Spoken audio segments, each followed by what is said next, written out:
श्रीमत्काञ्ची मुनिं वन्दे कमलापतिवन्दनं वरदाङ्घ्रिसदासङ्ग रसायनपरायणं देवराजदयापात्रं श्रीकाञ्चीपूर्णमुत्तमं रामानुजमुनिर्मान्यं वन्देऽहं सज्जनाश्रयं श्रीनिधिं निधिमपारमर्तिनाम् अत्युदार्तिपरिधानदीक्षितं सर्वभूतसुहृदं दयानिधिं देवराजमधिराजमाश्रये। अहमेव परं तत्त्वं दर्शनं भेद एव च उपायेषु प्रभक्तिः स्यात् अन्तिमस्मृतिवर्जनं देहावसाने मुक्तिः स्यात् పూర్ణాచార్యసమాశ్రయగా. దీన్ని 6 వార్తలను చెప్తారు. దేవపెరుమాళ్ వరదరాజ పెరుమాళ్ తిరుకచ్చి నమ్మికను అనుగ్రహించిన 6 వార్తలు. ఆ 6 వార్తలు అనుభవిస్తున్నాము మనం. దాంట్లో 2 వార్తలు అనుభవించేము. అహమేవ పరంతత్వం, దర్శనం భేదయేవచ. నేనే పరదేవత, ఇంకెవరు పరదేవతగా అనే యోగ్యత లేదు. అది కాకుండా తన్ ఒప్పారిల్లప్పన్ అనే ఒక శబ్దానికి తగినట్టు నతస్యమస్య అప్యతిగస్య దిశ్యతే, నాకు సమమైనోడు లేదు, నాకన్నా గొప్పయినోడు లేదు అని శాస్త్రం చెప్పినట్టు అదే ప్రకారం దైవపెరుమాళ్ అహమేవ పరతత్వమని మొదట వార్త చెప్పాడు. దాని తర్వాత రెండోది దర్శనం భేదయేవత. దర్శనం అంటే సిద్ధాంతం. సిద్ధాంతం అంటేనే ఒక మతమునిందంటే ఆ మతానికి ఉండే పాలసీ, అది చెప్పేదా సిద్ధాంతం. ఆ సిద్ధాంతం భేదమే, అభేదం సిద్ధాంతం కాదు. భేదమే సిద్ధాంతం అని చెప్పిందిదా రెండో వార్త. ఇప్పుడు మూడో వార్త ఉపాయేషు ప్రభక్తి స్యాత్ అని మూడోది. ఎట్లంటే భగవంతుడు ప్రధానం తెలిసిపోయింది. అప్పుడు ప్రధానం తెలిసిన తర్వాత ఆయన్ని పట్టుకోవాల. ఆయన్ని పట్టుకోకముందు ఆ సంప్రదాయం అనేది ఏంది, ఆ సంప్రదాయం శాస్త్ర సంప్రదాయమా, శాస్త్రం సమ్మతించిన సంప్రదాయమా, ఆ శాస్త్రం ఎలా చెప్తుందో ఆ ప్రకారం ఉండాలా అని తెలిపించింది రెండో వార్త. మూడోది సరి శాస్త్ర సమ్మతంగానే ఉండాలి, ఆయనే పరదేవతగా ఉండాడు, అయితే ఆయన్ని పట్టుకోవాలా. దానికి ఉపాయం ఏది, ఉపాయం అంటే దారి, ఆయన్ని ఎట్లా పట్టుకోవాలా అని చెప్పేదా మూడో వార్త. ఉపాయేషు ప్రపత్తి స్యాద్. చాలా ఉపాయాలు శాస్త్రం చెప్పింది. కర్మయోగమేమి, జ్ఞానయోగమేమి, భక్తి యోగమేమి, అది కాకుండా తిరునామ సంకీర్తనమేమి, ఎన్నెన్నో ఉపాయాలు ఉండాలి. ఎన్ని ఉపాయాలు ఉన్నా కూడా ప్రభక్తియే ప్రధాన ఉపాయం. ప్రభక్తిదా ఉపాయంలోనే చాలా గొప్పది. దాలాగా ఏ ఉపాయం లేదు అని చెప్పే ఒక విషయంగా దేవపెరుమాళ్ మూడో వార్తగా చెప్తాడు. దాంట్లో మనం లాస్ట్ ఉపన్యాసంలో ఈ ప్రభక్తి అంటే ఏంది అని పైతేట చూసాము. అట్లంటే కర్మయోగం, జ్ఞానయోగం, భక్తి యోగం అదిని ఉపాయందా, ప్రభక్తిని ఉపాయందా, రెండుమే శాస్త్రంలో చెప్తుండది. రెండుమే శాస్త్రం చెప్పినప్పుడు అప్పుడు ఎందుకు దేవపెరుమాళ్ ప్రభక్తి ఉపాయం చెప్తున్నాడు? దాన్ని కూడా ఉపాయంగా తీసుకోవచ్చు, దీన్ని ఉపాయంగా తీసుకోవచ్చు, ఏదైనా మీకు తీసుకోవచ్చు. ఏది మీకు సౌకర్యమో అది మీరు తీసుకోవచ్చు అని చెప్పచ్చు కదా. అట్లేకుండా ప్రభక్తియే ఉపాయం ఎందువల్ల చెప్పాలా? అప్పుడు ప్రభక్తియే ఉపాయం చెప్పిండాలంటే శాస్త్రం ఏం చెప్పిండాలా? ప్రభక్తి ఒకటే ఉపాయం, మిగతా ఏం ఉపాయం లేదు, అందువే ప్రభక్తిని మీరు పట్టుకోండి అని చెప్పి ఉండాల్సిందే కదా. కర్మయోగము, జ్ఞానయోగము, భక్తి యోగము ఉపాయం చెప్పిండది, ప్రభక్తిని ఉపాయం చెప్పిండది. అప్పుడు ఇన్ని చెప్పిండంటే అప్పుడు పెరుమాళ్ ఎందుకు ప్రభక్తి ఒకటే చెప్తున్నాడు? శాస్త్రం చెప్పింది కదా చెప్పాలా. శాస్త్రం చెప్పింది కాకుండా ఈయన సపరేట్ శాస్త్రం చెప్పిండ, ప్రభక్తిని శాస్త్రం చెప్పిండది. చెప్పినా కూడా మిగతా మూడుని శాస్త్రం చెప్పిండది. ఆ మూడు కూడా చెప్పిండొచ్చు కదా. చెప్పకుండా ఎందువల్ల ఈయన ప్రభక్తి ఒకటే చెప్పాడు అంటే శాస్త్రం ఎప్పుడైనా కానీ అందరికీ చెప్పద్ది. దీనికి మొదటి నుంచి మీకు చెప్తున్నాను. ప్రతి ఒక్కరికి ఈదుల పోయేటోళ్ళకి చెప్పద్ది, ఎక్కడో పైకి ఉండేటోళ్ళకి చెప్పద్ది, పెరుమాళే గతి ఉండేటోళ్ళకి చెప్పద్ది, ఏం లేనోళ్ళకి చెప్తుంది, ఆస్తికుడికి చెప్తుంది, నాస్తికుడికి చెప్తుంది, ఎట్లాంటివాడికి శాస్త్రం చెప్తుంది. అప్పుడు శాస్త్రం అనేది కామన్గా చెప్తుంది, అందరికీ కలిపి చెప్తుంది. అయితే దేవప్రమాల్ అందరికి కలిపి చెప్పలే. ఎవరికి మోక్షానికి పోయేదానికి రుచి ఉండదు, ఎవరు భగవంతుడే ప్రధానమని పెట్టుకుంటాడో, ఎవరు భగవంతుడు తప్ప మిగతా ఏం లేదంటే ఏమర్థం, ఆయన ఆనందం కోసం ఆయన కోసం అన్ని ఎవరు ఉంటారో అట్లాటోడికి చెప్పాడు దేవపరమాలు. అందువల్లదా ఈ ఉపాయేషు ప్రభక్తి స్యాద్ అనే ఒక శబ్దాన్ని పెట్టాడు. అప్పుడు ఉపాయేష ప్రభక్తి స్యాద్ అంటే అప్పుడు కర్మయోగం చెప్పిండదు, జ్ఞానయోగం చెప్పిండదు, భక్తి యోగం చెప్పిండదు. స్వామి అంటే కర్మయోగం ఎంత శ్రమం అంటే నేను చేసేనని లేకుండా కర్తృత్వ త్యాగం, మమతా త్యాగం, ఫలత్యాగం అని 3 త్యాగాలు. నేను చేసేని ఉండకూడదు, నా కర్మ ఉండకూడదు, నా ఫలితమని ఉండకూడదు. ఇది 3 లేకుండా చెయ్యాలని చెప్తుంది. అది కాకుండా ఈ కర్మయోగం చెయ్యించేనేముంటే మనం తెల్లారితే లేచేమంటే తెల్లారితే మనం అనుకున్నట్టు 7 గంటలకు 6 గంటలకు కాదు, 3:30కి లేయాలి. లేచేంటే ఆండాలు ఇదే చెప్తుంది కదా, ఈ ధనుర్మాసంలో చిట్టం శిరుగాలే వందున్నై చేవెత్తి ఆ ప్రకారం 3:30కి లేచి ఆ కర్మయోగం చేసుకుంటా వస్తూ ఉంటే రాత్రి 11:30కి ఆ రోజు చేసే కర్మయోగం అనేది పూర్తి అవుద్ది. దాని మధ్యలో నా పని ఏదైనా చేసుకునేందుకు ఉండదంటే ఏం లేదు. అప్పుడు నేను సంపాదించాలా, మిగతా కార్యక్రమాలంతా చేసుకోవాలా, దానికి ఏమీ లేదంటే ఏం లేదండి చేస్తూ ఉండాల్సిందే అంటారు. సరే కర్మయోగం ఇంత శ్రమంగా ఉండాలి స్వామి, జ్ఞానయోగం చేస్తామంటే ఇంద్రియాలన్నీ ఎట్లా భగవంతుడి దగ్గర తీసుకొని పెట్టాలా. కళ్ళు భగవంతునే చూడాలి, ఈ చెవు భగవంతుడి విషయంనే వినాలి, ఈ నోరు భగవంతుడి నామస్మరణమే చెప్పాలి, ఈ కాళ్ళు భగవంతుడి గుడి ఎక్కడుండే అక్కడే నడవాలి, ఈ చేతులు భగవంతుడికే కైంకర్యం చేయాలా. స్వామి ఇది ఎట్లా చేస్తాము, ఏం చేస్తాము, నాకు పట్టుకున్న వాళ్ళు ఎవరో ఉంటే వాళ్ళకి ఏదో చేస్తాము, నాకేదో ఆదాయం వస్తే వాళ్ళకి చేస్తాము, ఆ ప్రకారం ఉంటుంది కదా. అప్పుడు మన ఇంద్రియాలన్నీ, ఇంద్రియాలు అంటే శరీరం కానీ మన ఇంద్రియాలు కళ్ళు ముక్కు చెవు అన్నీ ఆయన దగ్గర సమర్పించాలని చెప్తుంది. స్వామి నా మనసు సమర్పిస్తే కదా మిగతాంతా సమర్పించేదానికి, సమర్పించకాదని అనుకున్నాం. సరే భక్తి యోగం చేస్తాం స్వామి అంటే మనమందరూ భక్తులు అనుకుంటాము.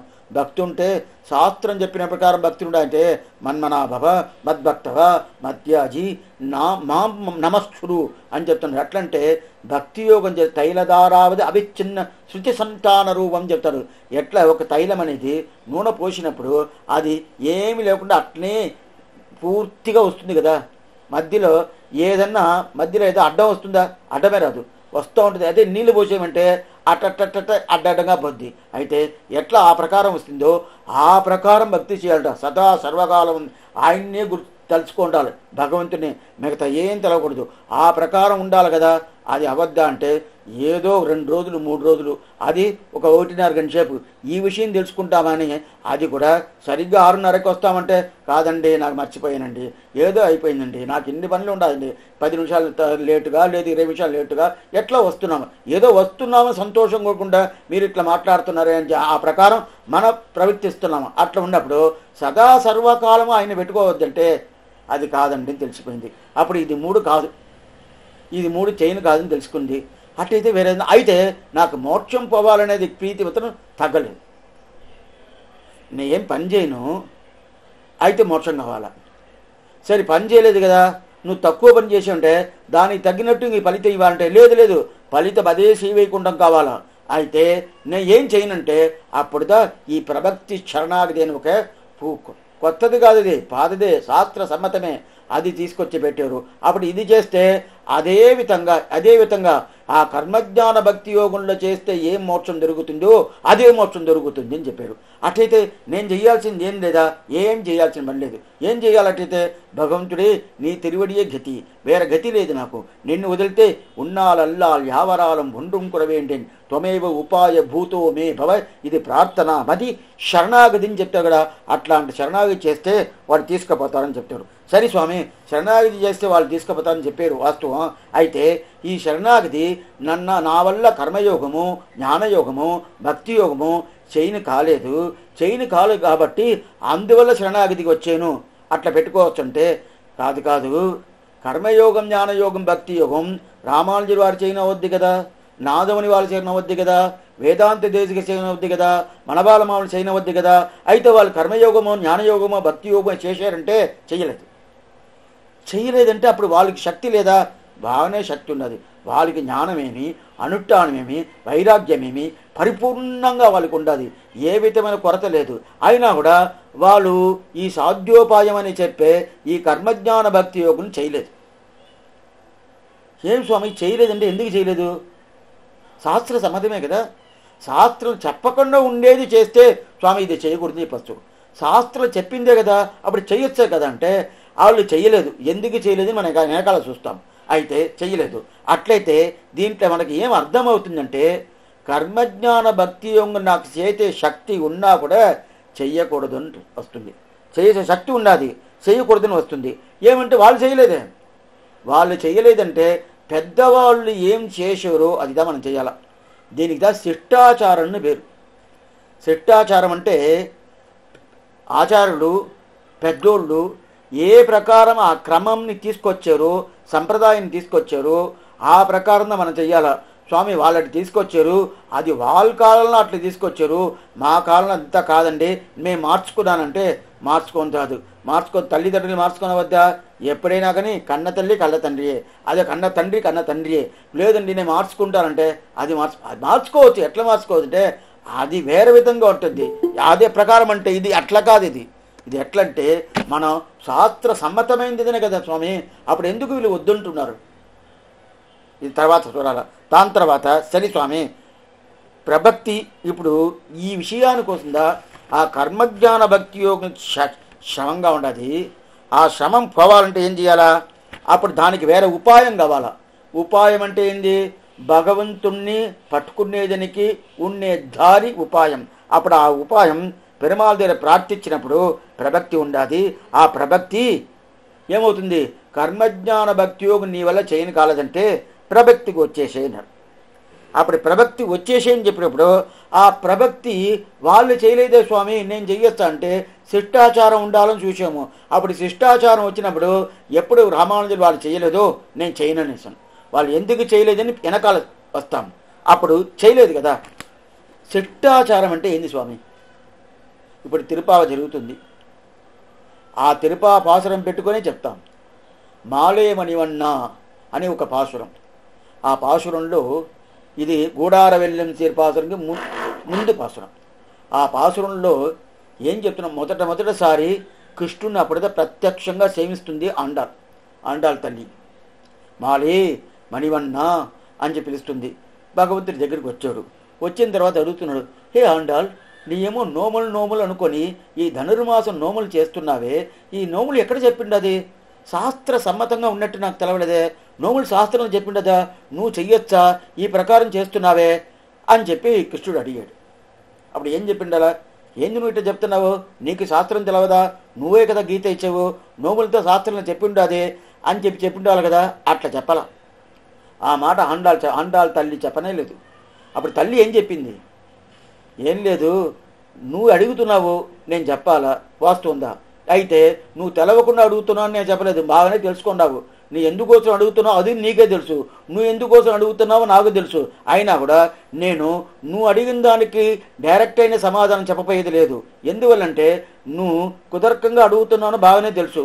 నేను నోములు ఇన్ని పాసురాలు అయిపోయిన తర్వాత ఈ మాట్లాడుతున్నా అంటే అప్పుడు ఏదో దీంట్లో వికల్పం ఉండాలని తెలుస్తుంది.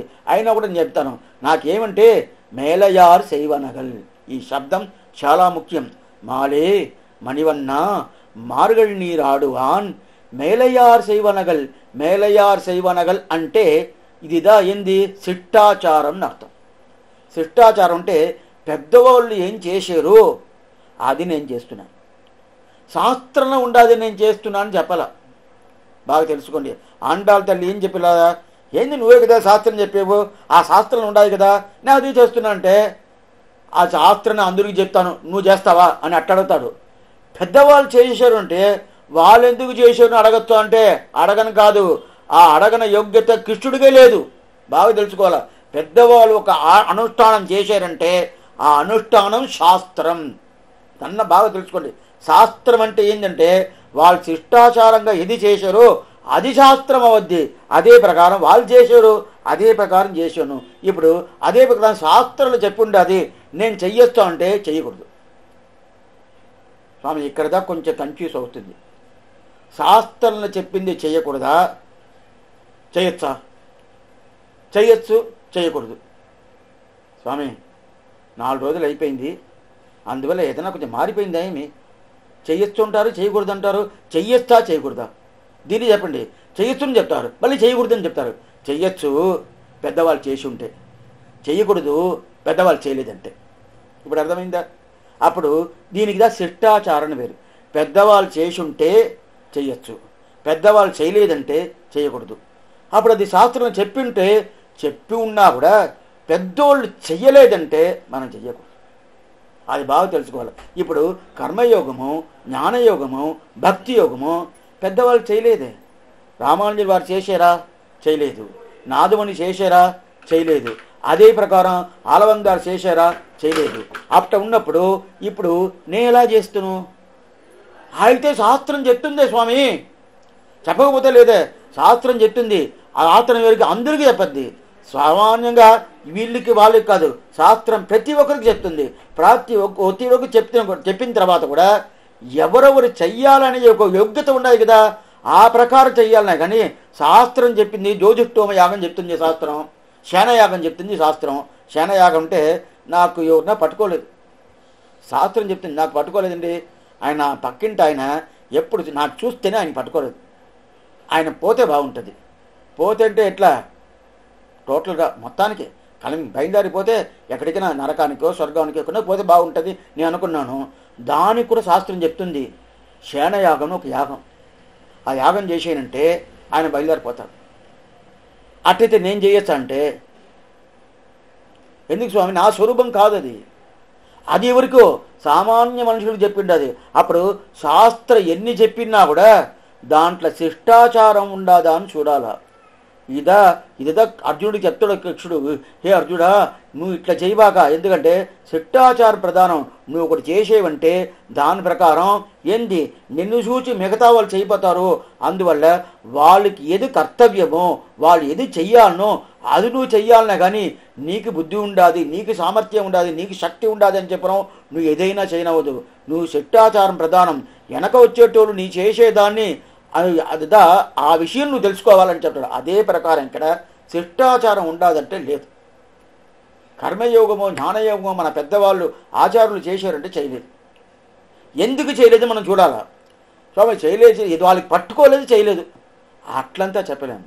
పట్టుకోలేదు అంటే శాస్త్ర సమ్మతమేది, శాస్త్రాలు చెప్పి ఉండదు, చెప్పకుండా ఏం లేదు. అందువల్ల చేయలేదు కదా. ఇప్పుడు దీన్ని బాగా అర్థం చేసుకోవాలి. ఇప్పుడు ప్రభక్తి అంటే ఏంది, మళ్ళీ ఎందుకు చేయలేదనేది వెనకాల చెప్తాను, అది చెప్పాలి. మొదట ప్రభక్తి అని వచ్చాము కదా, శరణాగతిని. ప్రభక్తి అంటే ఏంది? అట్లంటే ఏమంటే ఎవరంటే కర్మయోగము, జ్ఞానయోగము, భక్తి యోగము. దాంట్లో నా వల్ల చేయని కాలేదు, ఆ చేయని కాలేదని వచ్చారు కదా, అది చెయ్యి కాకుండా వచ్చేవాడికి అది వాడికి ఏం దారి అంటే ఇది ప్రభక్తి. ఇది మొదట అర్థం. ఇంకా పైకి ఇంకా అర్థం ఉండదు. అయినా కూడా ఇది రామానుజు వాడు చేయలేదని చెప్పాను, వీళ్ళంతా చేయలేదని. అట్టయితే ఇప్పుడు కర్మజ్ఞాన భక్తి యోగం అనేది నా వల్ల చేసే శక్తి ఉంటే కూడా చేయకూడదు. శక్తి ఉండదు స్వామి. ఇప్పుడు ఎవరికే ఆ శక్తి లేదు, ఉన్నదని ఆ అభిప్రాయంలో చెప్తున్నాను. ఎవరికి ఉన్నది స్వామి? కూర్చునేదానికే ఇప్పుడు కాలేదు. కింద కూర్చోవాలంటే పద్మాసనం వేసి కూర్చోవాలంటే 8 మంది కూర్చుంటున్నారు ఇప్పుడు? లేదే స్వామి, ఇంటే దండం పెట్టుకుంటారు. చారు ఉంటే బాగుంటుందండి. అందరూ ఇప్పుడు ఏమైపోయింది, ఇంట్లంతా ఆ కాలంలో అంతా భూమి స్పర్శం పడాల. మన నేల మన కాలు పట్టుకొని భోజనం చేస్తేదా అది ఆరోగ్యమని శాస్త్రం చెప్తుంది. అయితే ఇప్పుడు అట్ట కాదు, చారు మీద కూర్చొని కదా భోజనం చేస్తున్నాము. ఇప్పుడు ఆ టైప్ ఎందుకంటే కూర్చొని కాలేదండి, ఏం చేసేది అంటారు కదా, ఆ ప్రకారం అయిపోయింది కదా. అప్పుడు కర్మయోగము, జ్ఞానయోగము, భక్తి యోగము మనం చెయ్యకూడదని వచ్చేసింది. చెయ్యకూడదు ఎందుకు స్వామి అంటే, ఇది ఏం స్వామి, ఏదో తప్పైన ఒక వస్తువు అది భోజనం చేయకూడదు అంటారు. ఏదో భోజనం చేస్తే ఎట్లా ఆడుతూ ఉంటుంది, భోజనం చేయకూడదు అంటారు. ఇన్ని వస్తువులు కూడదంటారు, ఒప్పుకుంటాను. శాస్త్ర సమ్మతం కాదు, ఒప్పుకుంటాను. కర్మజ్ఞాన భక్తి శాస్త్ర సమ్మతమే కదా, అది తప్పు ఎట్లా చెప్తారంటే ఒక ఆశ్చర్యమైన ఒక అర్థం చెప్తున్నారు. ఏమంటే ఉన్నాల్ అల్లాల్ యావరాలం ఒండ్రుం కురవేండి. ఎన్నాన్ సేగీన్ యారే కలగన్. ఇది తిరువాయిలో 5వ పత్తులో ఆళ్వారు చెప్తున్నారు. ఎన్నాన్ సేగీన్ యారే కలగన్ ఎన్న ఎన్ செய்கின்றார் ఉన్నాలల్లాల్ యావరాలం ఒండ్రం కురవేండేన్ అని ఆ పాసురం చెప్తారు. అట్లయితే ఏమన్నా నిన్ను తప్ప ఇంక ఎవరిని నాకు మోక్షం పోయేదానికి ఉండే ఉపాయం నే ఒప్పుకోనుంటారు. ఆళ్వారు చెప్తున్నాడు, నేను ఒప్పుకోను, నువ్వే నాకు మోక్షం ఇవ్వాల, ఇంక ఎవరు మోక్షం ఇచ్చినా కానీ నేను ఒప్పుకోను. అటైతే ఇంకో మోక్షం ఇచ్చేటోళ్ళు ఉండాలంటే ఎవరు లేదు. అయితే ఆళ్వారు ఎందుకు ఈ మాట చెప్తున్నారంటే ఇంక ఎవరికి మోక్షం ఇచ్చే యోగ్యత లేదు. ఒకవేళ యోగ్యత వచ్చినా రాబోయేది లేదు. అట్లంటే కూడా వాళ్ళని తీసుకొచ్చి నన్ను రక్షించారంటే ఆ రక్షణని ఒప్పుకోను, నీ వల్లనే నన్ను రక్షించుకోవాలి కానీ ఇంకో నాకు రక్షించకూడదు అని చెప్తారు. అట్టయితే దేవతాంతరం నన్ను రక్షించకూడదు, నన్ను నేనే రక్షించుకోకూడదు. ఇది నమ్మపదంలో తెలుసుకున్నాను. నన్ను నేను రక్షించకూడదు, దేవతాంతరం రక్షించకూడదు, మిగతా వాళ్ళు బయట ఉండేటోళ్ళు రక్షించకూడదు, నీ వల్లనే రక్షణ పడవాల అని అనుకుంటారు కదా. ఇది ఈ మారు వచ్చేద్దా ప్రభక్తికి ఉండే ప్రధాన ప్రతితంత్రం, ప్రభక్తికి ఉండే ప్రధాన ప్రతితంత్రం. సరే, కర్మయోగము, జ్ఞానయోగం, భక్తి యోగం కూడా చేయకూడదని చెప్పారు. ఇప్పుడు యోగంకంతా నేను ప్రయత్నం చేసి సాధించేది, నా ప్రయత్నం వల్ల దానికి సాధ్యోపాయంని పేరు. సిద్ధోపాయం అంటే ప్రభక్తి, సాధ్యోపాయం అంటే కర్మయోగం, జ్ఞానయోగం, భక్తి యోగం. అప్పుంటే సాధ్యోపాయం నేను చెయ్యొచ్చా, నా ప్రయత్నం వల్ల ఏదైనా ఒక పని చేయొచ్చా అంటే చేయకూడదు ఉంటుంది. ఏనా స్వామి, ఇప్పుడు గుడికి పోతాను, చిమ్ముతున్నాను, నా ప్రయత్నమే కదా. గుళ్ళపై దీపం వెలిగిస్తున్నాను, నా ప్రయత్నం కదా. ఇంట్లో పెరుమాళ్ళకి తిరువారాధన చేస్తున్నాను, నా ప్రయత్నం కదా. ఇంట్లో పెరుమాళ్ళకి తల్లిగా అంశేస్తాను, నా ప్రయత్నం కదా. అంటే నీ ప్రయత్నం కాదంటారు. స్వామి, నా చేతుల వల్ల చేస్తున్నాను, నా బుద్ధి వల్ల చేస్తున్నాను, నా కాళ్ళ వల్ల చేస్తున్నాను అంటే ఈ చేతులు ఇచ్చింది ఎవరు, ఈ బుద్ధి ఇచ్చింది ఎవరు, ఈ కళ్ళు ఇచ్చింది ఎవరు, నీకు ఈ ప్రకారం చెయ్యాలనే అభిప్రాయం ఇచ్చింది ఎవరు, ఈ ప్రకారం బుద్ధి ఇచ్చి దాన్ని ఈ ప్రకారం ఇవన్నీ ఈ వస్తువులను తీసుకొచ్చి సేకరించింది ఎవరు, అన్నీ భగవంతుడిదా. అప్పుడు ఇది నేను చేయలేదంటే నేను చేయలేదు, భగవంతుడు చేయిస్తున్నాడని అర్థం. దీనికి ఒక ఎగ్జాంపుల్ చెప్తాను. ఒక ఎగ్జాంపుల్, కొన్ని మంది పనులంతా చేస్తారు కదా, మెకానిక్ పని ఇంత చేస్తారు, ఎలక్ట్రికల్ పని ఇంత చేస్తారు, ఎవరెవరో ఏదేదో చేస్తూ ఉంటారు. చేస్తూ ఉన్నప్పుడు వాళ్ళు ఏదో ఒక స్క్రూ తిప్పాలి, దాన్ని టైట్ చేయాలి, బాగా టైట్ చేయాలి. అప్పుడుదా అది ఇడిపోకుండా అట్లనే ఉంటుంది, అట్లనే బిగించి ఉంటుంది, లేకపోతే బయట వచ్చేస్తుంది. అప్పుడు ఆ స్క్రూ వేసి దానికి స్క్రూ డ్రైవర్ ఉంటుంది కదా. మీకు ఇదంతా అర్థం కావాలని ఈ ప్రకారం శాస్త్రంలో చెప్పుంటుందని అడగబాకండి. మీకు అర్థం కావాలని ఈ దృష్టాంతం తీసేనే కానీ ఇదంతా శాస్త్రంలో చాలా గొప్పైన విషయం చెప్పద్ది. మనం దాన్ని వదిలేసి సామాన్య విషయంకి వచ్చి చెప్తున్నాం. ఏంటంటే మన ఆ లెవెల్లో ఉండేదాని వల్ల ఆ లెవెల్లో చెప్తేదో మనకు అర్థమవుద్ది. అర్థమైన తర్వాత అక్కడ పోవాలా, ఇదే స్థానంలో ఉండకూడదు. మళ్ళీ శాస్త్రం చెప్పిన ఎగ్జాంపుల్ పోతే అప్పుడు అది అర్థమవుతుంది. ఇప్పుడు ఆ స్క్రూ టైట్ చేశాను, టైట్ చేసింది ఎవరు, ఏదో ఒక మనిషి, ఎవరు, ఆ ఎలక్ట్రీషియన్ పెట్టుకొని టైట్ చేశాడు. టైట్ చేసిన తర్వాత ఆ స్క్రూ డ్రైవర్ వచ్చింది, దగ్గరికి వచ్చింది, నా వల్ల నువ్వు టైట్ చేసావు అని చెప్పి స్క్రూ డ్రైవర్ చెప్తుంది. ఎవరు చూసి ఎలక్ట్రీషియన్ చెప్తుంది, ఏంది నువ్వు అచిత్, నీకు జ్ఞానం లేదు, ఏం లేదు, నేను తీసాను, నేను చేశాను, నేను పట్టాను, లేకపోతే నువ్వేం చేస్తావు, ఏం చేయవే అని చెప్పి ఈ మనిషి చెప్తాడు. ఈ చైతన్యం ఉండే ఈ జీవాత్మ చెప్తాడు. ఇదే ప్రకారం ఆ స్క్రూ డ్రైవర్ చెప్తే ఎట్లనో అదే ప్రకారం నేను ప్రయత్నం వల్ల భోజనం పెట్టాను భగవంతుడికి, నా ప్రయత్నం వల్ల తిరువారాధన చేశాను, నా ప్రయత్నంలో గుడి చెమ్మాను, నా ప్రయత్నంలో దీపం వెలిగించాను, నా ప్రయత్నంలో మొగ్గులు వేసాను, ఏదే లేదు. ఏంది అప్పుడు మనం ఏం స్థానం, స్క్రూ డ్రైవర్ స్థానం. అట్లయితే ఇన్స్ట్రుమెంట్, మనం ఒక టూల్, ఉపకరణం అంటారు దాన్ని. ఉపకరణం అంటే ఇది భగవంతుడికి కైంకర్యం చేసేదానికి మనల్ని ఒక ఉపకరణంగా పెట్టుకున్నాడు. అంతేగాని మనమే అన్నీ చేస్తున్నామంటే చేయలేదు. ఇది ఒకటి బాగా తెలుసుకోండి. స్వామి, ఇప్పుడు మీరు చెప్పేశారు, రేపటి నుంచి మేము తల్లిగా చెయ్యాలన్నా వద్దా? తప్పకుండా చెయ్యాలా, మీరుదా చెయ్యాలా, మీరుదా చెయ్యాలని ఇప్పుడు చెప్పేసి నేను చేయలేదు మళ్ళీ మీరు చెప్తున్నారంటే ఆ భావం మన మనసులో ఉండాలా. నేను చేయలేదు వాడు చేయించుకున్నాడు, నేను చేయలేదు వాడు చేయించుకున్నది. వేదాంత దేశి గారు న్యాసవింశతి అని ఒక గ్రంథం, ఆశ్చర్యమైన గ్రంథం. ఆ గ్రంథంలో ఏం చెప్తున్నావు అంటే, భగవంతుడా నే ఎక్కడ శరణాగతి చేశాను, నీవే నీ శరీరాన్ని నీ ఇలాంటి ఇదన్నీ నువ్వే నీ ఆనందం కోసం నువ్వే ఇదన్నీ చెప్పుకున్నావు. కురత్తాడు ఇదే విషయం చెప్పాను. నాకు నాలిక ఉండదు, ఈ నాలికల శరణాగతి అనే మాట రప్పించిందే నువ్వే కదా, నేగడ చెప్పాను అని కూరత్తాడు వాడు చెప్తున్నారు. ఈ పెద్దవాళ్ళు వాళ్ళకి అన్ని శక్తి ఉండి కూడా వాళ్ళు ఏది చేయలేకుండా భగవంతునే పెడుతున్నారంటే ఎందుకు వస్తున్నాం? అప్పుడు ఇది స్వరూపం. అది స్వరూపం అంటే స్వాభావికంగా ఉండే ఒక స్థితి. ఆ స్థితిని అప్పుడు చెప్తున్నారు. ఏంటైతే జీవాత్మకి ఏ స్వరూపం. ఇప్పుడు మనం కర్మయోగము, జ్ఞానయోగము, భక్తి యోగము చెయ్యొచ్చా చేయకూడదా అనే దానికోసం ఇప్పుడు మనం దానికి ఉండే ఒక ఆన్సర్ చూస్తున్నాము. కర్మయోగమో, జ్ఞానయోగమో, భక్తి యోగమో మనం చెయ్యొస్తా అంటే మన స్వరూపం ఏమని చూడాలి.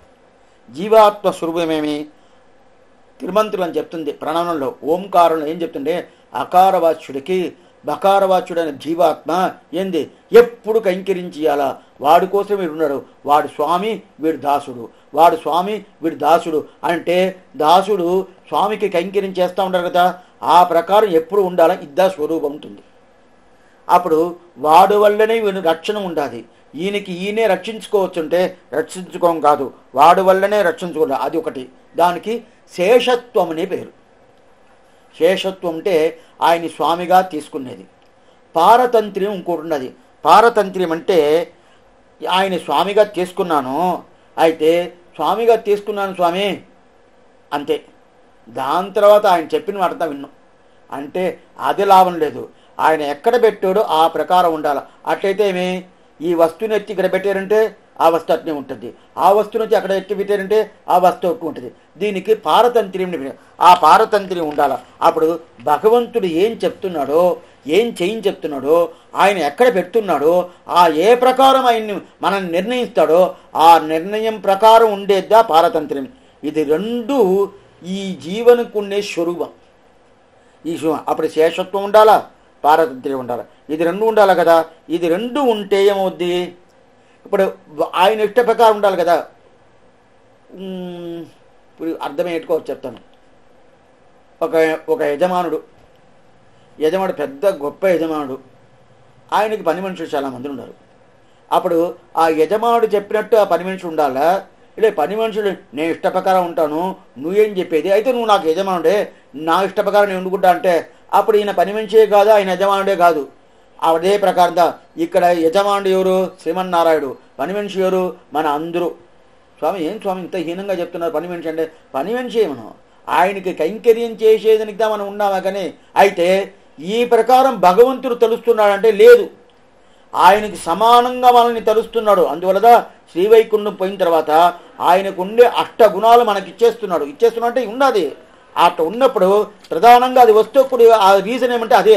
అందువల్ల ఆ ప్రకారం ఉంటుంది కదా. అప్పుడు భగవంతుడికి ఏమి ఇవ్వాలంటే మన శేషత్వ పారతంత్ర్యం పరిపూర్ణంగా ఉండేది చూపించాల. అప్పుడు శేషత్వ పారత్య పరిపూర్ణంగా ఉండేది చూపించాలంటే ఏం అర్థం, ఆయన చెప్పిన ప్రకారం ఉండాల. ఆయన చెప్పిన ప్రకారం ఉండాలంటే ఏమర్థం, ఆయనదా నన్ను రక్షించాలా, నన్ను నేనే రక్షించుకోబడదు. ఇది ప్రధానం. ఇది సరి స్వామి, దానికి కర్మయోగం, జ్ఞానయోగం, భక్తి యోగానికి ఏమి సంబంధం ఉండదు.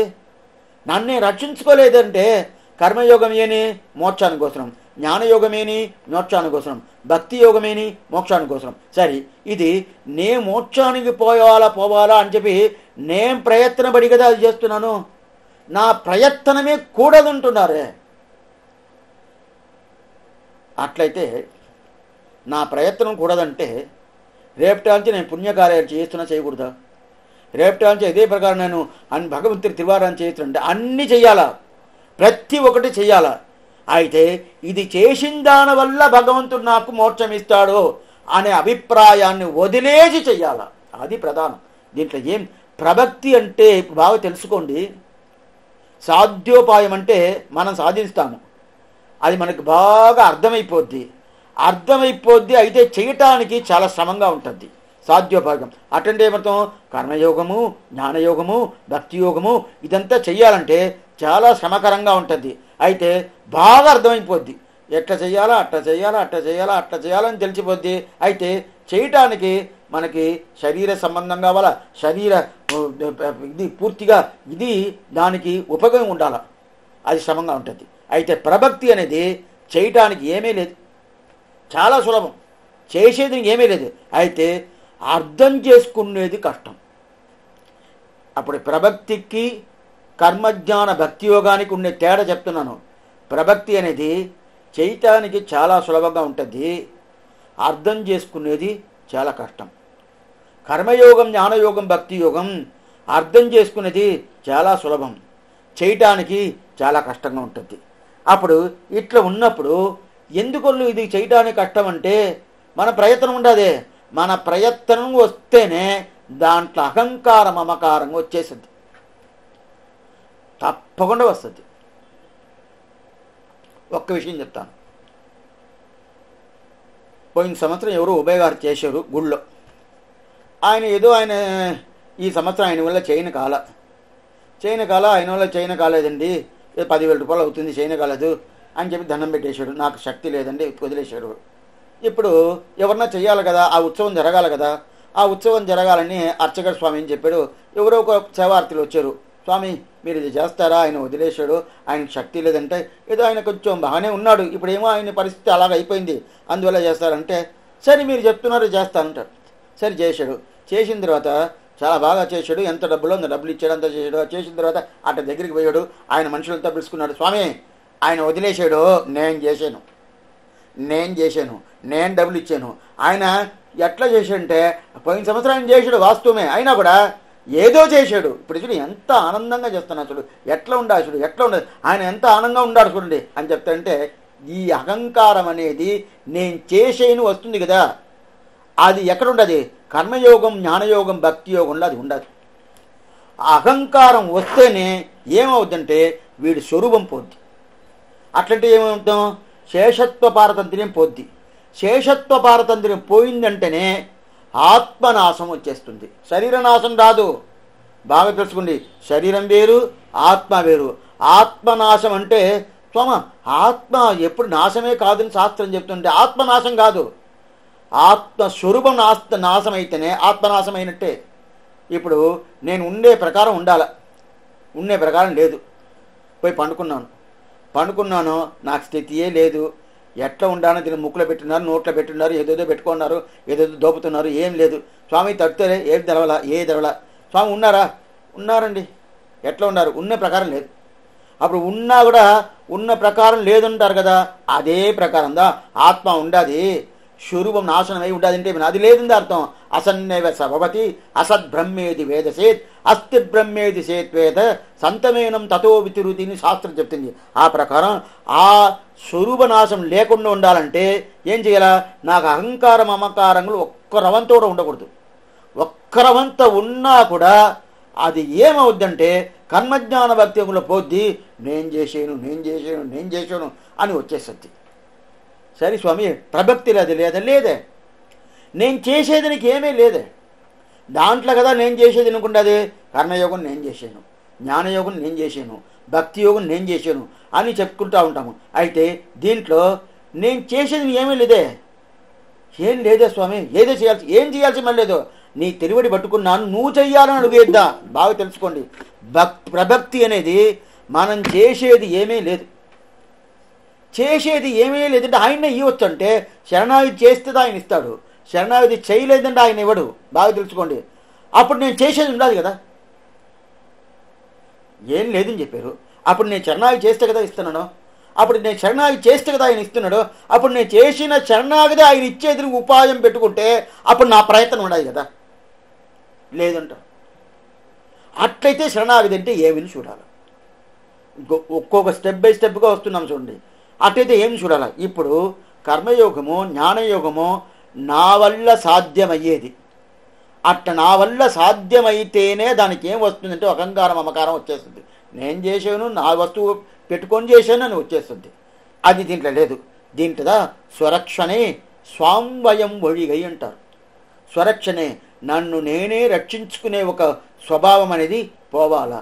అటంటే అర్థం, మోక్షానికి పొయ్యేదానికి ఉపాయం నా దగ్గర లేదు, నా ప్రయత్నం వల్ల మోక్షానికి పోతాను లేదు, ఆయన కృప వల్ల పోతున్నాను. ఆయన కృప వల్ల పోయేదానికిదా ప్రభక్తి చేశాను. అప్పుడు ప్రభక్తి చేయలేదంటే అతను ఇస్తుడు అంటే ఇవ్వడు. అప్పుడు ప్రభక్తి ఉపాయం అంటే కాదు. ఇప్పుడు ప్రభక్తి అంటే ఏమని చూస్తాం. ఇప్పుడు కర్మజ్ఞాన భక్తి ఏమని చూసాం, కాదని చెప్పేశాం. సరే స్వామి, ఇప్పుడు ఒక విషయం చెప్తాను. ప్రభక్తి అంటే ఏం చెప్పాను, నేను చేయలేదు, భగవంతుడిదా చేస్తున్నాను చెప్తున్నాను. ఇప్పుడు నన్ను నేనే రక్షించుకోకూడదని చూశాను.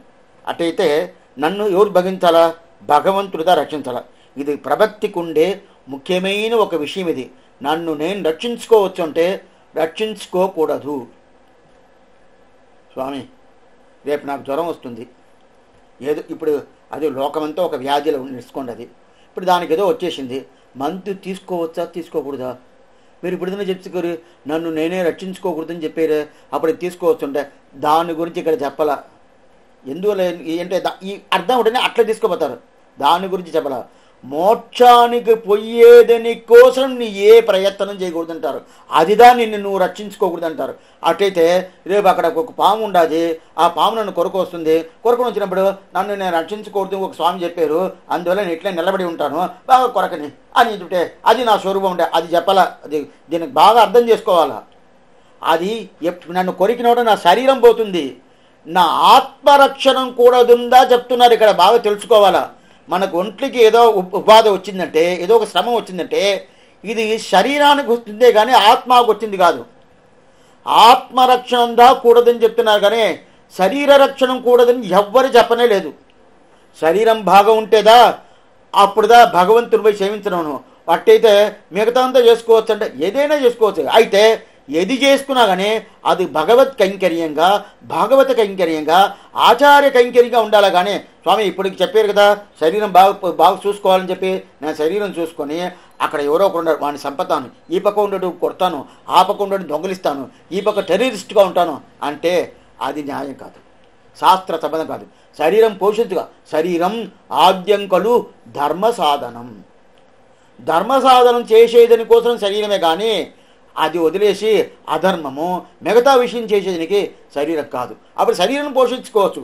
అయితే ఇక్కడ ఏం చెప్తున్నారో, స్వరక్షణే స్వాన్వయం వగిన, నిన్ను రక్షించుకోకూడదంటే అంటే శరీరాన్ని కాదు ఇక్కడ చెప్పేది, ఆత్మాని. అట్లాంటున్నప్పుడు ఇప్పుడు ఒక విషయం చెప్తాను.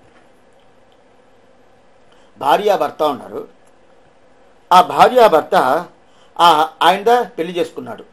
పెళ్లి చేసుకున్న అయిన తర్వాత ఆయన ఆ భార్యని రక్షించేది ఎవరు? భర్తకునే కర్తవ్యం. ఆయన రక్షించుకోవాలి. ఆయన రక్షించానే ఉన్నాడు. ఆయన అన్నం పెడుతున్నాడు, ఏం బుర్రలు కావాలని తీస్తున్నాడు, ఏదైతే చేస్తున్నాడు. అది మొదలు ఆ భార్యకి ఆయన ఈయన రక్షించడో రక్షించుకోకుండా పోతాడో ఏమో నాకు భయంగా ఉండేది, ఈయన ఎట్లా రక్షించాడో తెలవలేదే అని చెప్పి అక్కడి నుంచి బయట వచ్చేసి ఆమెని రక్షించుకుండేది అనుకోండి. భర్త వల్ల రక్షణ పడకుండా ఆమెనే రక్షించుకుంటుందంటే దానివల్ల ఒక ఒక ఒక ఒక అబద్ధమైన ఒక పేరు వస్తుంది. ఆ పేరు వచ్చిందంటే ఇద్దరికి వచ్చేస్తుంది, భర్తకు వస్తుంది, భార్యకు వస్తుంది. ఎందువల్ల వస్తుందంటే, ఏం స్వామి ఈ భర్త ఆమెని రక్షించలేదా, ఆమెకి తీసి కావాల్సింది ఇవ్వలేదా అని చెప్పి లోకం నోటులు అడుగుతారు. అదే భార్య, నీ భర్త ఉన్నాడు, నేను ఇట్లా బయట వచ్చేసి నిన్ను నువ్వే రక్షించుకుంటావా అడుగుతారు కదా. అప్పుడు ఒక భర్త అనేది భార్యని రక్షించాలనేది వాళ్ళ కర్తవ్యం. భార్య అనేది భర్త ఆయన వల్లనే రక్షించబడాలనేది ఈ ఇప్పుడు చెప్తున్ననేది అనుకోసం స్వామి మీరు ఇట్లంతా చెప్తారు. ఏ కాలంలో మీరు ఉండారు? మీరు ఒక 1000 సంవత్సరం ముందుకు మీరు ఉండే మాట చెప్తున్నారు. ఇప్పుడు అట్లా కాదండి. ఎట్లా ఉండారు తెలుసా? భర్త ఇప్పుడు కూర్చొని తింటున్నారు, భార్య అదా సంపాదించి పెడుతుంది. ఇప్పుడు అది కూడదంటే అప్పుడు కూడా భర్త చేతుల వరదా ఇద్దా శాస్త్రం అని చెప్తుంది. శాస్త్రం చెప్పిందంటే వెంటనే అక్కడ ఏమంటారు, భర్త అంటే గొప్ప, భార్య అంతా తగ్గురకం, అట్లా అర్థం కాదు. అట్లా అర్థమే కాదు. ఎందువల్ల ఈ శాస్త్రం మొగోడుకున్న స్థానం వేరు, ఆడోదికున్న స్థానం వేరు. ఆడదంటే తగ్గు రకమైన ఒక అభిప్రాయాన్ని ఇక్కడ చెప్పాలా, బాగా చెప్పండి. ఆడదికుండే ఒక మతి, ఏ మొగోడు ముందుకు రావాలంటే ఆ ముందుకు వస్తుందంటే దానికి వెనకాల ఆడది ఉండాలని శాస్త్రమే చెప్తుంది. ఈయన ముందుకు వచ్చాడు అనుకోండి, ఈయనకి ముందుకు వచ్చాడంటే స్వామి వెనకాల ఆడది ఉండాలి. ఎవరు? భార్య. భార్య అనేది ఎవరంటే మంత్రి స్థానం. ఆ ప్రకారం చెప్పినప్పుడు అప్పుడు ఆ భార్యని రక్షించేది ఎవరు? ఈ భర్తనే కదా. ఆయన రక్షించాడు బయట పోయిందంటే బయట పోయింది ఆయన ఆమెనే రక్షించు అనుకుంది.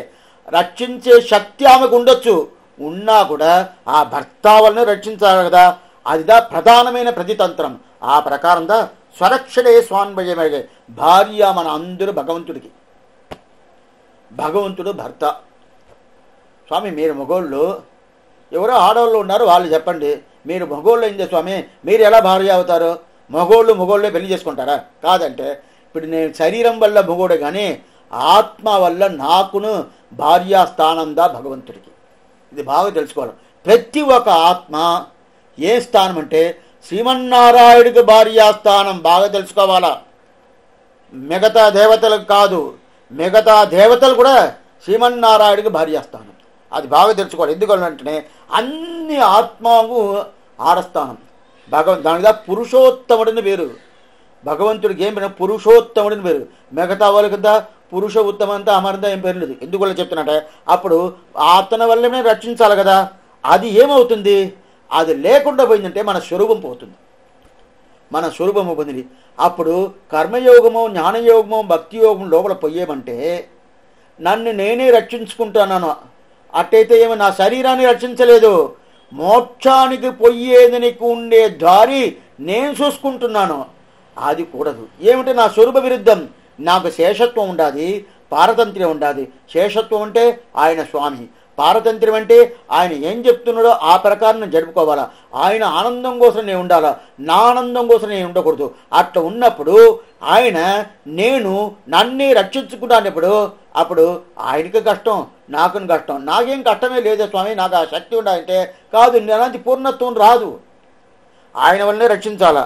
అప్పుడు ఆయన వల్ల రక్షించబడాలంటే ఆయన కోసం కాసుకొని ఉండాలి. దీనికి ఒక దృష్టాంతం చూస్తాం.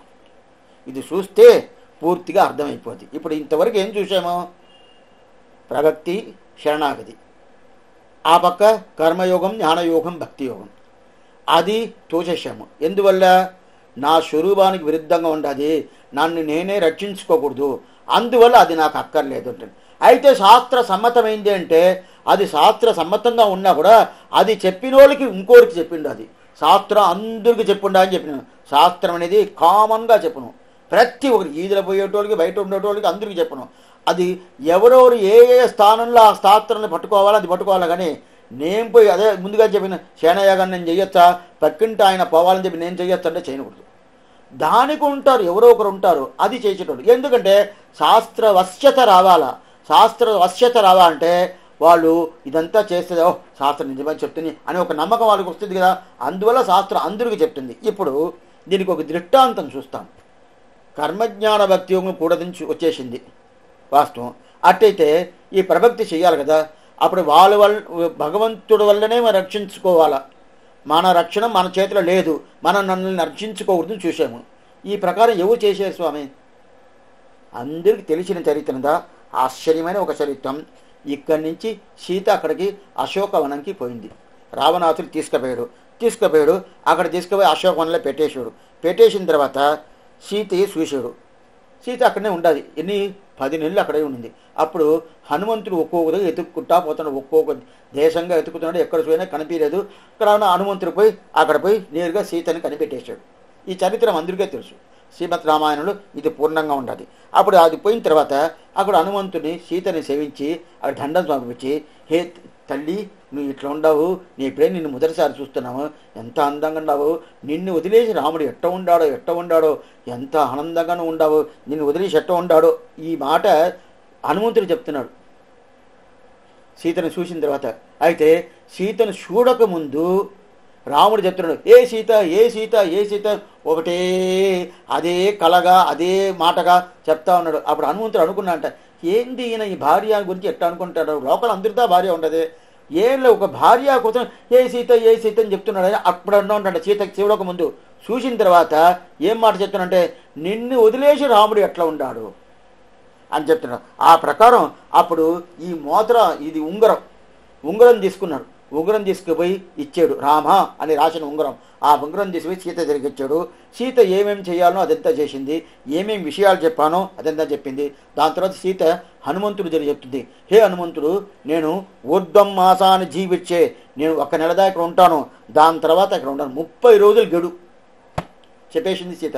30 రోజుల లోపల రాముడు వచ్చి నన్ను తీసుకుపోతే సరి, లేదంటే నేను ఇక్కడే ప్రాణత్యాగం చేసుకుంటాను, ఇంకా నా వల్ల ఇక్కడ ఉండను కాదు. వాడు రావణాసుడు చాలా దుర్బుద్ధిగా ఉన్నాడు, వాడు చాలా హింస ఇస్తున్నాడు, అందువల్ల నా వల్ల ఉండను కాదు.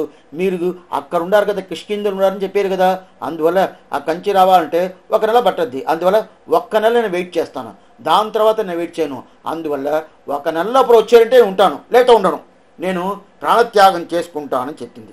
సరిస్తు లంకురాం కృత్వ లంకా ఫలార్థన మాంనయేది కాగుస్తగా తత్సత్వ తర్సంభవేద్, రాముడు వచ్చిదా నన్ను రక్షించాలా అని చెప్పి నువ్వు పోయి చెప్పు, ఇది రాముడి దగ్గర, రాముడి వల్లనే నా రక్షించబడాలని చెప్పి ఈ మాట సీత చెప్తుంది. మిగతా చాలా విషయం చెప్తుంది, మనకి ఇప్పుడు ఏది కావాలనో అది మాత్రం చెప్తున్నాను.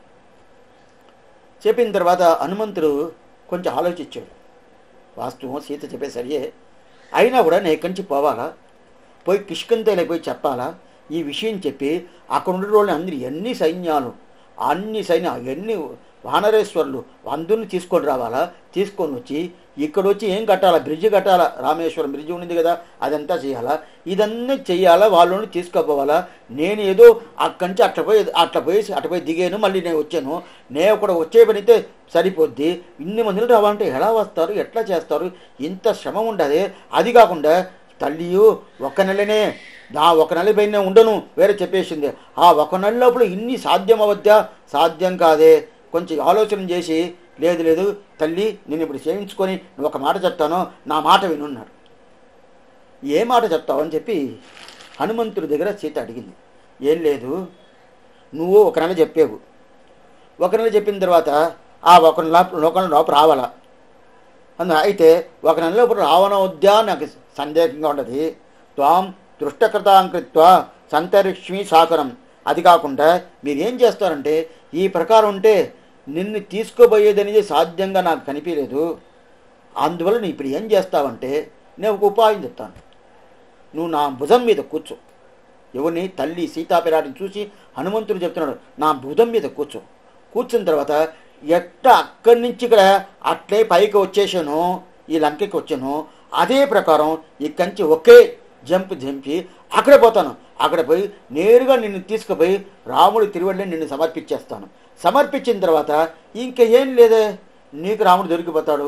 వీడు రావణాసుడు ఎట్టయినా పోని, అది ప్రకారం అది పోని, ఇది ఏం బాధపడడం లేదే, సరిపోద్ది కదా, నా భుజం మీద కూర్చో, నేను తీసుకుపోతాను అని చెప్పేసి. మంచి విషయమే కదా, ఏం తప్పేం లేదే. చెప్పిన తర్వాత అప్పుడు పిరాటి చెప్తుంది, సీతాపిరాటి తల్లి చెప్తుంది, హే హనుమంతుడు, నేను మీ మీద కూర్చోను అని చెప్పేసి. ఎందువల్ల కూర్చోవు అంటే, నేను ఇంకో పురుషుడి మీదను కూర్చోను అని చెప్పింది. ఇది బాగా ఈ విషయం వింటేదా ఇక్కడ సాధ్యోపాయానికి సిద్ధ్యోపాయానికి ఉన్న తేడా తెలుస్తుంది. ఏమంటే మనకి ప్రతి ఒక్కటి ఒక దృష్టాంతం ద్వారా మనం చెప్పేమంటే, ఓ శ్రీరామాయణను ఇది జరిగి ఉండదా, అట్లయితే ఇది సత్యమైన విషయందా అని చెప్పి తెలుస్తుంది.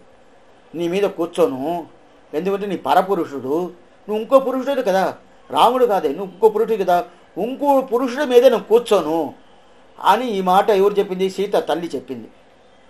అప్పుడు హనుమంతుడు ఏం చెప్పి నవ్వేశాడు.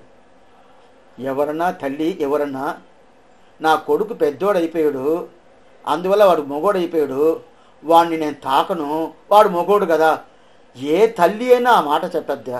ఏ తల్లి చెప్పదే. నువ్వు నా తల్లి కదా, తల్లికి ఉండే భావమేమి, నేను నీ కొడుకు కదా, కొడుకుండే భావమేమి, ఆ భావనని నేను అడుగుతున్నాను.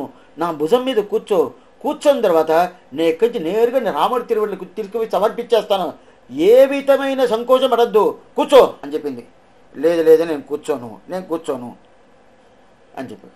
అప్పుడు హనుమంతుడు, కాదు, నువ్వు చెప్పే మాట చూస్తే ఏదో ఒకటి మూసి పెట్టుకొని చెప్తున్నావు, నాకు అది అర్థమవుతుంది. నా మీద కూర్చోకూడదనే అభిప్రాయంలో నువ్వు చెప్పలేదు, అది నాకు బాగా అర్థమవుతుంది. దీనికి నిజమైన మాట చెప్పు, నువ్వు అబద్ధమైన మాట చెప్పబాక. ఎందువల్లంటే నువ్వు చెప్పే మాట చూస్తేనే నాకు అర్థమవుతుంది, నా మీద కూర్చోకూడదనే అభిప్రాయం నీకు లేదు. అయితే వేరేదో ఒకటి నీ మనసులో ఉండాలి. ఆ మనసులో ఉండేది ప్రత్యక్షంగా నువ్వు నాదే చెప్పనంటాను, చెప్పు అని చెప్పి హనుమంతుడు అడుగుతాడు సీత దగ్గర. అప్పుడు సీత చెప్తుంది, లేదు లేదు, ఈ కంచి నువ్వు తీసుకుపోతావు కదా, నేను నీ బుధం మీద కూర్చుంటాను కదా, కూర్చున్న తర్వాత రాక్షసులందరూ వస్తారు కదా, నీ దగ్గర జగడం వేస్తారు కదా, జగడం వేసే ఉంటే నువ్వు నన్ను పెట్టుకొని నువ్వు ఎలా జగడం వేస్తావు? వాళ్ళతో వేయనవద్దా? వాళ్ళు ఎట్లాంటి బలం ఉండదు, వాళ్ళ దగ్గర ఎట్లాంటి శక్తి ఉంటుంది, వాళ్ళతో నన్ను పెట్టుకొని చెయ్యాలంటే నేను లేదంటే నువ్వు ఇష్ట ప్రకారం నువ్వు చేసుకుంటావు, నన్ను ఒక చేతిలో పెట్టుకొని ఎలా చేస్తావు? ఇది ఒక శ్రమం. రెండో శ్రమం ఏం తెలుసా? నన్ను తీసుకొని నువ్వు ఆకాశ మార్గంలో పోతూ ఉంటావు, సముద్రం కింద ఉంటుంది, ఆకాశ మార్గంలో పైకి పోతూ ఉంటావు. పైకి పోతూ ఉన్నప్పుడు అప్పుడు ఈ రాక్షసులు వచ్చి నిన్ను పట్టుకొని నిన్ను ధ్వంసం చేసేదానికి ఏదో ఒక పని చేస్తూ ఉన్నప్పుడు నేను భయపడిపోయి వీళ్ళంతా వచ్చేసారు ఏమవద్దో అని భయపడిపోయి నేను అట్నే ఆ సముద్రంలో పడేనంటే నా ప్రాణం పోద్దే, ఏం చెయ్యాలా? అందువల్ల నేను మీద కూర్చోను అంట. ఇది మూడోది. మొదటిది నువ్వు పరపురుషుడు అన్నాడు, రెండోది లేదు నువ్వు ఎట్లా జగడం వేస్తావు అన్నాడు, మూడోది నువ్వు ఆకాశ మార్గం తీసుకుపోయాడు, సముద్రం ద్వారా దాన్ని తీసుకోపోవాలా, నేను సముద్రంలో పడిపోయానంటే నేను ఎట్లా చెయ్యాలా? నేను ప్రాణం పోద్దే, నేను ఏం చేయాలా?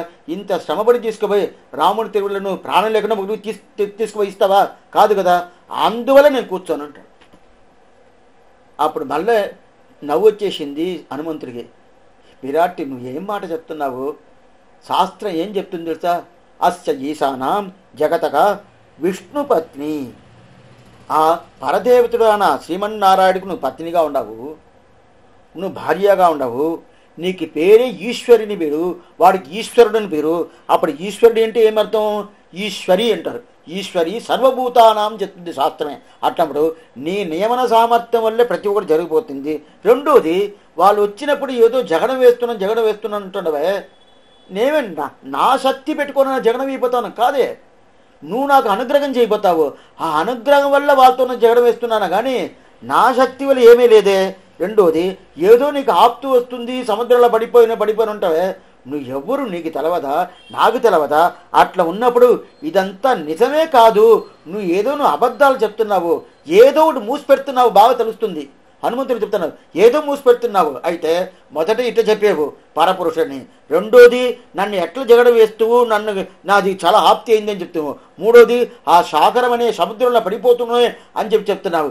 ఇది అన్నీ నిజమైన కారణం కాదు. ఇప్పుడు నేను చెప్తాను, నిజం చెప్పు. ఏ తల్లి నిజం చెప్తును ప్రార్థిస్తున్నాడు హనుమంతుడు. అప్పుడు తల్లి సీతాపరాడు చెప్తుంది, హనుమంతుడా నువ్వు నిజమే, నాకు పూర్ణమైన నమ్మకం ఉండాలి, నువ్వు నన్ను తీసుకుపోయి పరిపూర్ణంగా రాముడి తిరువడిలో తీసుకుపోయి నన్ను సమర్పిస్తావని నమ్మకం పరిపూర్ణంగా నాకున్నది, దాంట్లో ఏ సందేహం లేదు. అట్లయితే పోదాం. లేదు నేను కూర్చోను. ఎందువల్ల తల్లి చెప్పు? ఏం లేదు, రేపు నేను కూర్చున్న తర్వాత ఏమవుతుంది తెలిసిన? ఇదే వాల్మీకి రామాయణంలో వాల్మీకి ఏం రాస్తుడు, అక్కడ చిత్రకూటంలో సీత ఉనింది, ఎవరో ఒక రాక్షసుడు వచ్చాడు, సీతను తీసుకుపోయాడు, అక్కడ పోయి లంకలో పెట్టేశాడు, దాని తర్వాత ఎవరో ఒక కోతి వచ్చింది. సీత చెప్తుంది ఈ మాట, ఎవరో ఒక కోతి వచ్చింది, ఆ కోతి వచ్చి భుజం మీద ఎక్కించుకొని నేరుగా రాముడి దగ్గర తీసుకొచ్చి ఇచ్చింది. రాముడికి సీతకి సంబంధమే లేదండి, ఆయనే రాజేస్తాడు. అప్పుడు ఎవరికి అది కష్టం? రాముడికి ఎంత శ్రమం. ఈ మాట కానీ రాముడు విన్నాడంటే ఎంత శ్రమమైపోద్ది. ఆయన వల్ల రక్షించాల్సిన నేను ఇంకోరు ఎవరో అంటే ఇది ఎవరో? హనుమంతుడు, వేరే ఎవరో కాదు. హనుమంతుడికి మాధ్వ సంప్రదాయంలో ప్రాణదేవత అని పేరు. మాధ్వ సంప్రదాయంలో ప్రాణదేవతని పేరు. మన శ్రీ వైష్ణవ సంప్రదాయంలో సిరియ తిరువడిని పేరు. సిరివడి తిరువు అంటే ఆచార్య స్థానం. హనుమంతుడిదే సామాన్య విషయం కాదు. ఆచార్య స్థానం అంటే భగవంతుడి కన్నా ఒక లెవెల్ ఇంకా పై కదా. ఆ ఆచార్య స్థానం హనుమంతుడికి ఇస్తున్నాడు. అట్లా ఉన్నప్పుడు ఎందుకు ఇలాగా? ఇప్పుడు ఆయన రక్షిస్తానే ఒప్పుకుందా సీత? ఒప్పుకోలేదే. నేను ఎందుకోసం ఒప్పుకోలేదంటే రాముడి వల్లనే నేను రక్షించాలనే కానీ హే హనుమంతువా నీ వల్ల నేను రక్షించబడకూడదు. అప్పుడు ఏమి? నా స్వరూపం పోతుంది. ఎట్లాంటి పరిస్థితి? 10 నెలలు అశోకవనంలో ఉన్నారు. దొరికితే చాలు ఎట్లా కంచి తప్పించుకొని అంతా అర్థాన్ని తెలుస్తామో ఎట్లా తప్పించుకొని రావాలా ఆ ప్రకారం ఉంటుంది. ఏదైనా ఒకటి దానికి దారి దొరికిందా, ఓ ఈ దారి దొరికిందండి వెంటనే మనం తప్పించుకుంటాం ఆ ప్రకారం ఉండేది వదిలేసి తప్పించుకునే అన్ని యుక్తులు ఉండాలి. ఆ తప్పించుకునేందుకున్న ఆయన హనుమంతుడు పరిపూర్ణమైన ఆయన శక్తి ఉండాలి.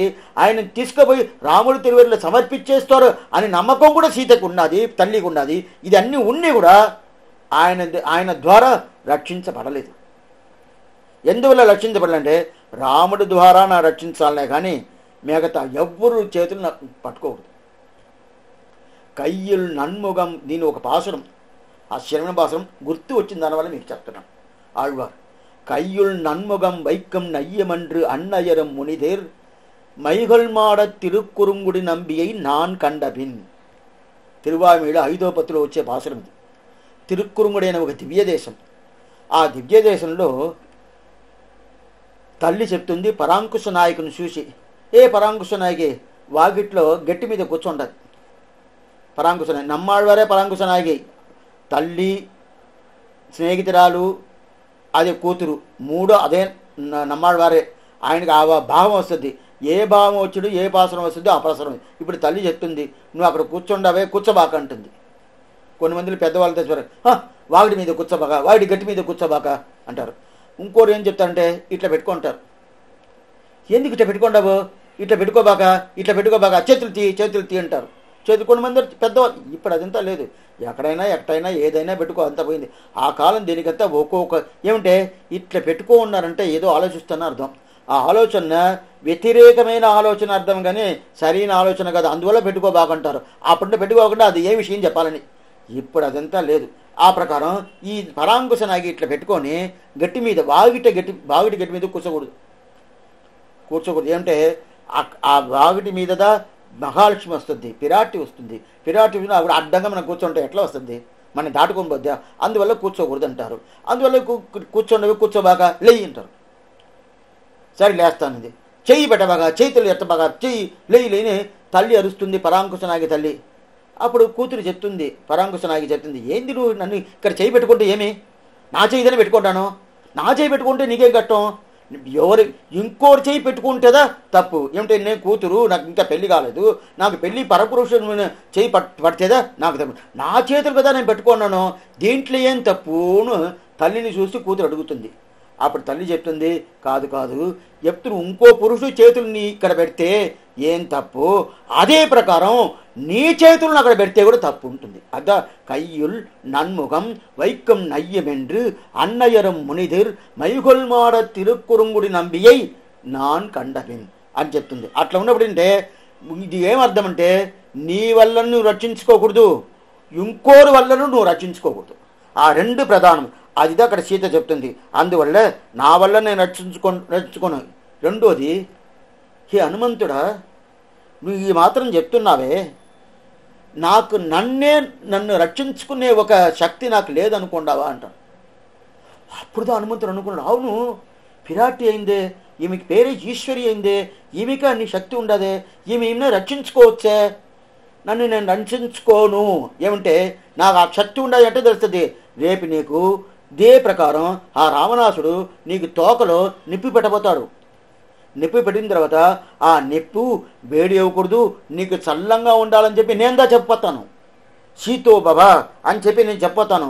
నేను చెప్పిన దానివల్ల అప్పుడు అదే శబ్దాన్ని తీసుకుపోయి, హే రావణాసుడా నష్టో బాబా, నువ్వు నాశనంగా పోవాల్సింది ఒక్క మాట కాదు, సంకల్పం తలుసుకుంటేనే చాలు, ఆ క్షణమే రావణాసుడు నాశనం అయిపోతాడు. అయితే నేను చేయను.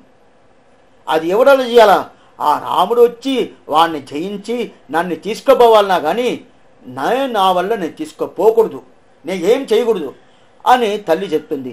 ఇప్పుడు హనుమంతుడు వాస్తవంగా ఆమెనే శక్తి ఉన్నది కదా. ఇది ఒక పక్క. ఇంకోటి ఇది అట్నే పెట్టుకోండి. ఆ రాముడు ఆయన అమరావతిని ఆయన ధనుర్భంగం చేసి జయించి తీసుకోబోతేదా అని వచ్చినాయి కానీ లేకపోతే రాముడు లేకపోతే ఇది రాముడికి ఉన్నే అవమర్యాద చేసినట్టు అర్థం చెప్తుంది. సరే, ఇది ఒక పక్క ఉంది. ఇంకొక పక్క చూస్తాం. సీతకి శక్తి ఉన్నింది. ఆమెనే రక్షించుకోవాలి మనకు శక్తి ఉండింది. రక్షించుకున్నట్టు అవద్దే మన మంచి ఆ శక్తి ఉన్నా కూడా ఆ శక్తిని వదిలేసింది. సరే, ఇప్పుడు ద్రౌపదికి సీతకి ద్రౌపదికి ఉండే వాసి చూస్తాం తేడా. ద్రౌపదికి మానభంగం జరుగుతుంది. ఆ మానభంగం జరిగినప్పుడు ఆ ద్రౌపదికి ఆమెనే రక్షించుకునే ఒక శక్తి ఉండదంటే లేదు. సీతకు ఉన్న శక్తి ఆమెకు లేదు. ఆమె ఏం చేసింది? గోవింద పుండరీకాక్ష ద్వారకా నిలయ అచ్యుత గోవింద పుండరీకాక్ష రక్షమాం శరణాంగత అని చెప్పి ఆ కృష్ణుదేవుడు శరణాగతి చేసింది కదా. ఈ శరణాగతి ఏంది? ఎందుకంటే వస్త్రవృద్ధి వస్త్రవృద్ధి అంటే ఆయనకి వస్త్రం కావాలా, కోక కావాలా. ఆ కోక కోసం శరణాగతి చేసింది. శరణాగతి చేసినప్పుడు ఎట్లా చేసింది? ఆశ్చర్యమైన శరణాగతి. మొదట పట్టుకుంది, 2 చేతులు ఇట్లా పట్టుకొని హే గోవింద పుండరీకాక్ష రక్షమాం శరణాగత అని అరిచింది. కృష్ణుడు వస్త్రాన్ని పంపించలేదు, అట్లయితే కోకని పంపించలేదు. మళ్ళా ఒక్క చేతులు పైన పెట్టుకొని ఒక్క చేతులు పట్టుకుంది. ఆ ముడి ఇంకా ఇప్పలేదు, పట్టుకొని గోవింద పుండరీకాక్ష రక్షమాం శరణాగత అని అరిచింది. అప్పుడు రాలేదు. దాని తర్వాత ఈ 2వ చేయి వదిలేశాడు. ఇంక లేదు, ఇంక ఏం లేదు, కడావస్త్రం ఇంక బయట రాబోద్ది. అట్లా తెలిసిన తర్వాత ఇంక కృష్ణ కృష్ణ కృష్ణ అని హోను హరిచి 2 చేతులను పైకి ఎత్తేసి గోవింద పుండరీకాక్ష రక్షమాం శరణాగతను ఒక పెద్ద అరుపు అరిచిన తర్వాత చీర పూర్తిగా వచ్చింది. అప్పుడు చీర పూర్తిగా వచ్చింది కదా. అప్పుడు సీతకి శక్తి ఉనింది, ఆయన శక్తిని వదిలేసింది. ద్రౌపదికి శక్తి లేదు, ఆయన కూడా పిలిచింది. ఇప్పుడు శక్తి ఉన్నా కూడా శక్తి లేనట్టుగా ఉండాల. శక్తి లేదంటే ఆడదా గతిని ఉండాల. ఇది ఎట్లంటే దీనిదా ఈ ద్రౌపది మానభంగం ఇప్పుడుదా ఇరుగయ్యం బిట్టేనా ద్రౌపది అయిపోలే అని ఒక వాక్యం వస్తుంది. రామానుజుల వారు ఉన్నప్పుడు ఈ వాక్యం, ఈ శబ్దం అట్లంటే ఏమర్థం అంటే ప్రసంగా చెప్తాను. అట్లయితే ఈ విషయం జ్ఞాపకం వచ్చిన తర్వాత చెప్తాను. రామానుజుల వారు తిరుక్కోలూరు అనే దివిదేశం పోయారు. నవ తిరుపతి వినబడిందరా? ఆళ్వార్ తిరునది చుట్టూ ఉండేది నవ తిరుపతి. దాంట్లో తిరుక్కోలూరును ఒక దివ్యదేశం. తిరుక్కోవలూరు 2 ఈ ఊరు వేరు, ఆ వేరు ఊరు. తిరుక్కోవలూరు ఇది మలనాడుని పేరు. అదే తిరుక్కోవలూరు పాండినాడు దివిదేశం పేరు. ఆ పాండినాడు దివిదేశంలో నవ తిరుపతిలో అది ఒకటి. అది మధురకవి ఆళ్వార్ అవతార స్థలం. ఆయన అక్కడే పుట్టాడు. మధురకవి ఆళ్వార్ అక్కడే పుట్టాడు. ఆ తిరుక్కోలూరు లోపల స్వామి రామానుజారు లోపల దూరుతున్నారు. ఆయన పెరుమాళ సేవించడం లోపల దూరుతున్నారు. అప్పుడు ఒక పెద్ద ఆమె అంటే నేను ఒక 40 సంవత్సరాలు ఉంటుంది. ఆమె బయట పోతుంది. ఆ ఊరు వదిలేసి బయట పోతుంది. నిలిపి ఎక్కడే పోతున్నావు అంటాడు. నేను ఈ ఊర్లో ఉండేదానికి నాకు యోగ్యత లేదు ఉంటుంది. ఏం చేసేవు? యోగ్యత లేదంటే ఏం చేసేవు? ఏం లేదు, నాకు యోగ్యత లేదు, ఈ ఊర్లో ఉండేదానికి యోగ్యత లేదు, అందువల్ల నేను ఈ ఊరు వదిలేసిపోతున్నాను. అక్కడ వైత్తమానిది పెరుమాళ్ళని పేరు. ఆ పెరుమాళ్ పేరు ఆశ్చర్యమైన పెరుమాళ్. మనం ఫిక్స్డ్ డిపాజిట్ చేస్తామే ఆ పెరుమాళ్. స్వామి అటుయితే ఆయనకి ఇస్తాడు అంటే ఏదైనా ఇస్తాడు. ఏదైనా ఈ లోకంలో ఉండేదానికి ఇస్తాడు, ఆ లోకం పోయేదానికి ఇస్తాడు. అట్లాంటి పెరుమాళ్. ఆ పెరుమాళ్ దగ్గర పోవాల్సి ఇక్కడ నాకు ఉండేదానికి యోగ్యత లేదని చెప్పేసింది ఆడది. ఏమి యోగ్యత లేదు. అప్పుడు పట్టుకుంది. ఇరుగయ్యం బిట్టేనా ద్రౌపది పోలే ఉండెండానా తతిమాండవనై పోలే ఇంక ఇండ్లు ఎండేనా ప్రహ్లాదనై పోలే. అట్లనే ప్రహ్లాదుడు ఏం చెప్పాడు? ఇక్కడ ఉండాడు అని చెప్పాడు. ఇక్కడ లేదని చెప్పింది ఎవరు? ఇంకోరు. అప్పుడు ఇక్కడ ఇక్కడ ఉండాడా దతిపానుడు చెప్పాడు కదా, ఇక్కడ లేదని చెప్పేశాడు కదా దతిపానుడు. దతిపానుడు అంటే కృష్ణుడు వచ్చినప్పుడు దతి అంటే పెరుగు కుండ, ఇంత పెద్ద కుండ, అంత పెద్ద కుండలో దాచుకున్నాడు కృష్ణుడు. ఎవరో వచ్చాడు, ఎవరు తల్లిదా ఉండాడా వాడిని పట్టుకొని కొట్టాలంటాడు. లేదని చెప్పేశాడు. అప్పుడు ఉన్నోటోని లేదని చెప్పేశాడు దతిపాంధుడు. అదే ఇక్కడ ఉండాడంటే ఇక్కడ ఉండాడంటున్నాడు ఎవడు? ప్రహ్లాదుడు చెప్పాడు. అదే ప్రకారం 2 చేతులు వదిలిన ద్రౌపది ఆ ప్రకారం నేను లేదు, ఈ ప్రకారం నేను లేదు, ఈ ప్రకారం నేను లేదు అని చెప్పి 81 వార్తలు చెప్తుంది ఆడది. ఆ అమ్మ 81 వార్తలు ఇదంతా చెప్పేసి ముక్కు మీద వేసుకొని ఏంది ఇది ఇట్లా మాట్లాడుతుంది, ఇంత పెద్దమ్మ ఇట్లా మాట్లాడుతుంది, ఇక్కడ ఉండకూడదు అనేది అనుకుని ఎన్ని విషయాలు తెలుసుకొని మాట్లాడుతుందంటే అప్పుడు లోపల ఉండేటోళ్ళు, ఈ ఊరు లోపల ఉండేటోళ్ళు ఎంత విషయాలు తెలుసుకుంటారు.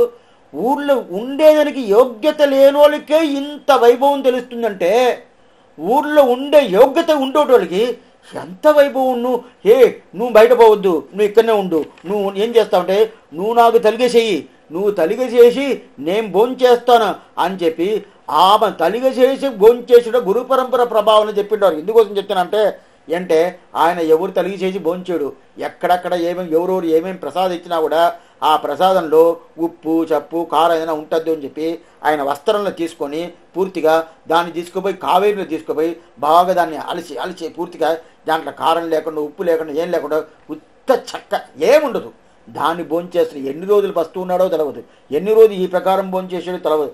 అట్లాంటి వైభవం ఉన్న స్వామి రామానుజుల వారు ఆయన చెప్పింది చేశారు కదా. ఎందుకోసం చెప్తానంటే అప్పుడు ఇది ఎందుకంటే ఇలాంటి విషయంలో సీత చేసింది ఏమి శక్తి ఉన్నింది, ఆ శక్తి ఉన్నా కూడా ఆ శక్తిని వదిలేసింది. అయితే ద్రౌపదికి ఆయన్ని రక్షించుకునే శక్తి లేకుండా కూడా శనాగి చేసింది, రక్షించబడింది. అప్పుడు దీని నుండి ఏం తెలుస్తుందంటే నాకు శక్తి ఉన్నా కూడా నన్ను నేను రక్షించుకోకూడదు. అట్లయితే కర్మజ్ఞాన భక్తి యోగం నాకు చేసే ఒక శక్తి ఉన్నదండి, చేయొచ్చా? సీత చేయలేదే. దీనిదా శిష్టాచారం చెప్పాను. సీత చేసి ఉన్నిందంటే మనం చేసుకోవచ్చు, చేయలేదే. అందువల్లదా స్వామి రామానుజుల వారు చేయలే, అందువల్లదా మనవాళ్ళ మామూలు చేయలే, అందువల్లదా నాదముని చేయలే, అందువల్లదా వేదాంత దేశికరు చేయలే. ఎందుకంటే అట్లాంటి ప్రధానమైన అర్థంని ఈ ప్రపత్తి శాస్త్రం అనేది చెప్తుంది. అప్పుడు ఇది మన స్వరూపానికి చాలా ఉచితమైంది. అది స్వరూపానికి వ్యతిరేకంగా ఉండేది స్వరూపం కాదు. కర్మయోగము, జ్ఞానయోగము, భక్తి యోగము, నన్ను నేనే రక్షించుకుంటా అనే ఒక భావం దాంట్లో వస్తుంది, అహంకారం మమకారంగా వస్తుంది కదా. ఇప్పుడు ఏం లేదు, ప్రపత్తి చేసిన తర్వాత స్వామి నేను చేశానండి అని వచ్చేసిందంటేనే అదే అహంకారం మమకారం. అప్పుడు ఏమవుతుంది, అది ప్రభక్తియే కాదనేశారు. అప్పుడు దాన్ని దేంట్లో చేర్చేదంటే కర్మజ్ఞాన భక్తిలో పోతుంది. అంటే కర్మజ్ఞాన భక్తి ఉన్నదని అహంకారం మమకారం ఉండదు, దాంట్లో పోతుంది. ఎందుకంటే అప్పుడు ఇది చెయ్యొచ్చా చేయకూడదా అంటే ఎట్లా చెయ్యాలా, నా స్వరూపం ఏది స్థితియో ఏది సరియో అది చేసుకోవాలా. అప్పుడేం చేయాలా, వాడు వల్లనే నా రక్షకం ఉండాలి, మిగతా రక్షకం లేదు అట్లని చెప్తుంది. అప్పుంటే స్వామి కొన్ని విషయాలంతా శాస్త్రం కూడదని చెప్తుంది, కొన్ని విషయాలు శాస్త్రం చెయ్యొస్తుందని చెప్తుంది. అయితే ఇది శాస్త్రం చెయ్యొస్తుందని ఆమె చెప్తుంది. అంటే చెప్తుంది నేను చెయ్యొస్తాను అనేది బాగా తెలుసుకోవాలా ఈ విషయాన్ని. ఎందుకంటే అందరికే కాదు, ఇది వైష్ణవ సంప్రదాయంలో ఎవరు భగవంతుడే ప్రధానం, ఆయన వల్లనే రక్షించుకోవాలా అనే ఒక భావం ఉండేటోళ్ళకి ఇది బాగా తెలుసుకోండి. అట్టయితే సామాన్య వాళ్ళు ఇది చెయ్యొచ్చా స్వామి? సామాన్యం ఉంటారు కదా, వాళ్ళు ఇది చెయ్యొస్తా అంటే వాళ్ళకి ఇంకా ఈ జ్ఞానం రాలేదే, వాళ్ళు ఇంకా ఎల్కేజీలోనే ఉంటారే. మనం దాన్ని దాటి వచ్చేసామే, వాళ్ళు రాబోతారు, వాళ్ళు అక్కడే ఉండరు. ప్రతి ఒక్కరు దాటి వస్తారు. అది ఈ జన్మాల వస్తారో మిగతా జన్మాల వస్తారో ఇంకో 10 జన్మాల తారి వస్తారో అది భగవత్ సంకల్పంగా. ఎప్పుడు మనం వచ్చేసిన తర్వాత నేను 10వదికి వచ్చిన తర్వాత నేను 1వ క్లాస్లో పోయి కూర్చుంటానండి, దాన్ని వదలొచ్చా? అదే కదంటే పైత్యం అంటారు, పిచ్చోడు అంటారు. ఎందుకంటే నేను అక్కడ ఉన్నాను, నేను అదే స్థితిలో ఒక కాలంలో ఉన్నా. ఏ కాలం ఏ జన్మాలో ఉన్నానో తెలవదు. అయితే ఇప్పుడు భగవద్ అనుగ్రహం వల్ల ఆచార కటాక్షం వల్ల నేను ఇక్కడ వచ్చేసాను కదా, వచ్చేసిన తర్వాత మళ్ళీ అది తలుసుకోవచ్చంటే ఏంటి, నా స్వరూపం కాదే, ఆ స్వరూపమే కాదు. అప్పుడంటే అది తప్ప అంటే వాళ్ళకి తప్పు కాదు, మనకి తప్పు. మనకంటే ఏమి, ఈ స్వరూపం వచ్చినోళ్ళకి అది తప్పు, ఈ స్వరూపం రానోళ్ళకి అది తప్పు కాదు. అర్థం చెప్తున్నాను. అప్పుడు ఇది ప్రధానంగా ఉండదు కదా. అప్పుడు ఏం చెయ్యాలంటే ఇప్పుడు కొన్ని వస్తువు అంతా భోంచేయకూడదు చెప్తుంది. భోంచేయకూడదు ఒకరు చెప్పాడు, ఏం భోంచేయకూడదు, ఉల్లిపాయలు, తెల్లగడలు చెప్పకూడదు. ఇదంతా ఉపన్యాసమే చెప్పకూడదని పెద్దవాళ్ళు చెప్తారు. ఈ శబ్దాలే చెప్పకూడదు అంటారు. ఏం చేసే మనకు చెప్పకపోతే వెతి లేదు ఏమంటే ఇంకా అర్థం కాదు. తింటే ఏం స్వామి ఒకరు అడిగారు, తింటే ఏమైపోద్ది, ఎన్ని మందులు తింటాను లోకం లేదా ఆమె? అది తినేటోళ్ళు ఇంకా అడిగితే తినకుండా ఉండేటోళ్ళు ఒక్కరు కూడా ఏవో ఒకరు ఉంటారు, కోటిలో ఒకరు ఉంటారు, తిన్నోళ్ళు మిగతా వాళ్ళు ఉంటారు. ఏమైపోద్దండి? అది కాకుండా ఎంత బాగుండదండి తింటే, అంత ఆనందంగా ఉండదు. అది వేస్తే దాన్ని రుచి, అది లేదంటే రుచి లేదండి. రెండవది అది తింటా ఉంటే ఇట్లా నోట్లో వేసుకుంటే ఎలా బాగా దిగుతుంది తెలుసా, అట్లా లోపల పోతా ఉంటుంది. అంత ఆనందంగా ఉంటుందండి. ఎందుకంటే తినకూడదు అంటారు, శాస్త్రం తినకూడదని చెప్తుంది, మీరు తినకూడదని చెప్తున్నారా? ఎందుకంటే ఇప్పుడు మేము అలా తినబడలేదు, తినకూ మీకు తిన్న చేత కాదని చెప్పలా, తినకూడదని చెప్తుంది. బాగా చెప్తుంది. ఓ తింటే ఇంకా అయితే ఇంకా వాళ్ళు తెల్లగా ఉన్నారనుకోండి, వాళ్ళ శరీరం లోపల పోయేది కూడా తెలుస్తుంది. ఎంత బాగా పోతుంది, ఎంత బాగా పోతుంది, ఉల్లిపాయలు లోపల పోతుంది, తెల్లగడ్డ లోపల పోతుంది, ఎంత బాగా పోతుంది తెలుస్తుంది. అయితే తినచ్చా అంటే తినకూడదు. అయితే నీ వల్ల తిన్న కాదని చెప్పలా, బాగా తెలుసుకోండి, నీ వల్ల తిన్న కాదని చెప్పలా, అయితే నువ్వు తినకూడదు. అదే ప్రకారంగా ఈ కర్మయోగము, జ్ఞానయోగము, భక్తి యోగము నీ వల్ల చేసను అవ్వచ్చు, నీకు శక్తి ఉండొచ్చు, అయితే చేయకూడదు. ఎందువల్ల చేయకూడదని నీ స్వరూప విరుద్ధం. నీ స్వరూపమేమి? శేషత్వం, పారతంత్ర్యం. శేషత్వం అంటే ఆయన స్వామి, నేను దాసుడు అనే ఒక భావం. పారతంత్ర్యమేమి? ఆయన నన్ను ఎట్లా పెట్టాడు, ఏ ప్రకారం ఉండని చెప్పాడు, ఏ ప్రకారం పెట్టాడో ఆ ప్రకారం ఉండేదా నా లక్షణం. దీనికి ముందు పరాశర భట్టర్ విషయంగానే ఇది చూసినాను, దీనికి ముందు కాలక్షేపంలో. అందువల్ల ఇది చాలా ప్రధానం. ఈ ప్రధానం తెలుసుకోవాలా. దీన్ని శ్రీవచన భూషణం అని ఒక శాస్త్రం. ఆ శాస్త్రంలో పిరలోకాచార్య ఆశ్చర్యమని దీనికి ఒక సూత్రమే పెట్టినారు. ఈ ప్రభక్తి శరణాగతి అందు కర్మజ్ఞాన భక్తి యోగులు పోకూడదు, దీంట్లో ఉండాలనేది ఆశ్చర్యమైన సూత్రం. ఆ సూత్రంతో చెప్తాను. ప్రాపగాంత్ర పరిత్యాగத்திற்கு అజ్ఞాన అశక్తికలండి స్వరూప విరోధమే ప్రధాన హేతు. అట్లంటే ప్రాపగాంత పరిత్యాగத்திற்கு, ప్రాపగాంతరం అంటే సాధ్యోపాయం. కర్మయోగమేమి, జ్ఞానయోగమేమి, భక్తి యోగమేమి, ఇదంతా ఏంది? నాకు జ్ఞానం లేదు, నాకు శక్తి లేదు, అందువల్ల చేయలేదని కాదు. అప్పుడు ఏం కారణం? స్వరూప విరోధం. నా స్వరూపానికి అది విరోధంగా ఉండాలి. ఏంది నా స్వరూపం? ఏది? శేషత్వం, పారతంత్ర్యం.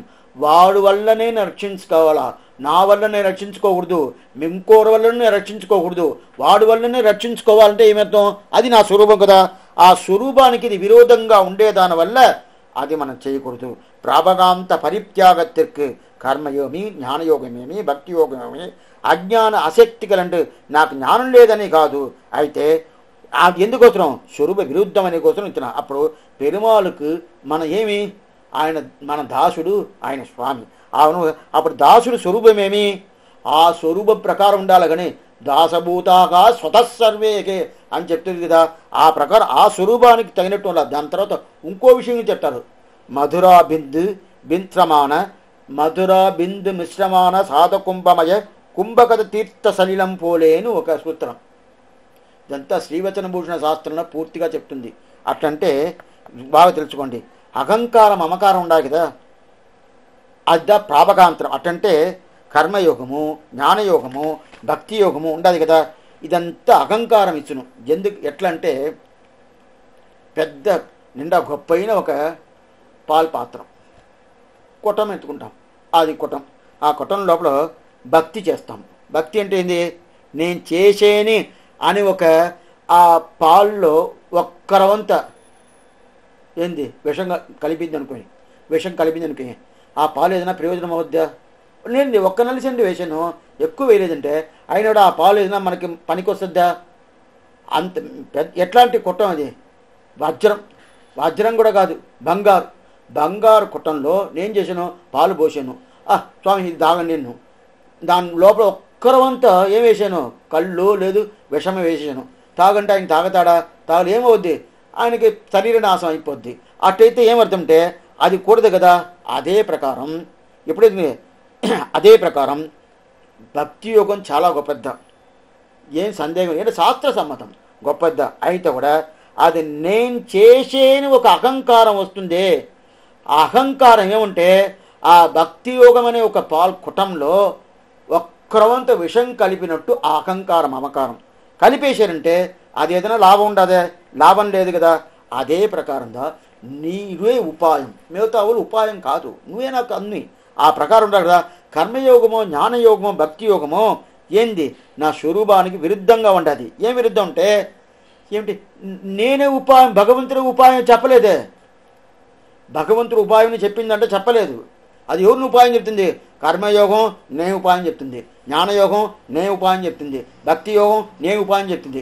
అప్పుడు ప్రభక్తి నే ఉపాయం చెప్పేదంటే ప్రభక్తి ఏం చెప్తుంది? భగవంతుడు ఉపాయం చెప్తుంది. బాగా తెలుసుకోండి. అప్పుడు భగవంతుడు ఉపాయం చెప్తే ప్రభక్తి స్వరూపానికి సమ్మతమా?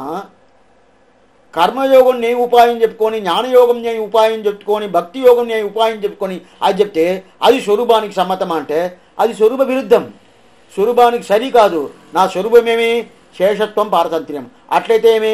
ఆయన స్వామి, నేను దాసుడు. అప్పుడు దాసుడు తగినట్టు ఉండాలి కదా.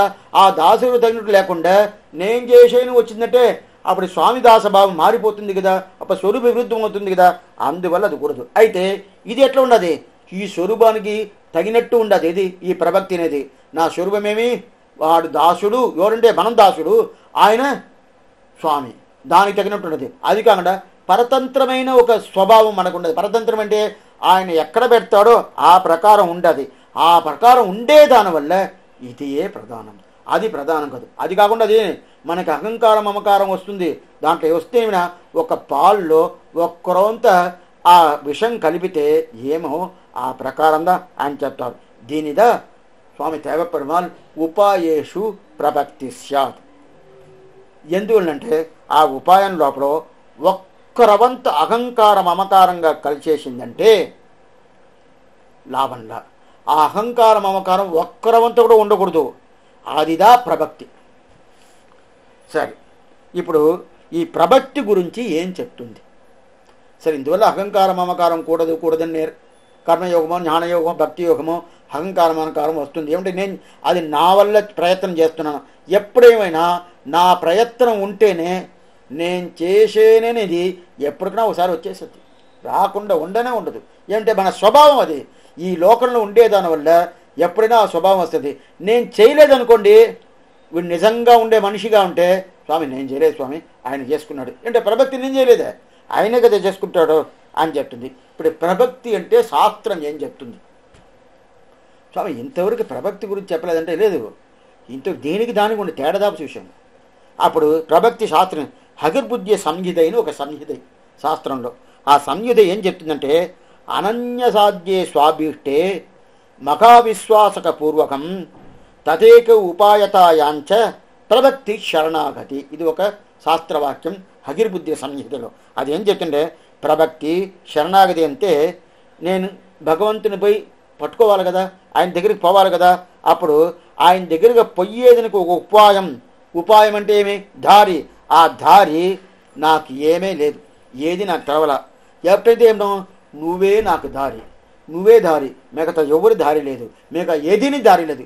ఏదిని దారి లేదంటే అచిత్ దారి లేదని అర్థం. నీ ఎవరు దారి లేదంటే చిత్ అనే జీవాత్మ దారి లేదని అర్థం. ఎవరు దారి లేదు, ఏది దారి. ఎవరంటే చైతన్యం ఉండే జీవాత్మ, ఏది అంటే చైతన్యం లేకుండా ఉండే అచిత్తు. అచిత్తును నాకు దారి ఇవ్వదు. అది కాకుండా జీవాత్మ నాకు దారి ఇవ్వదు. ఎందుకే?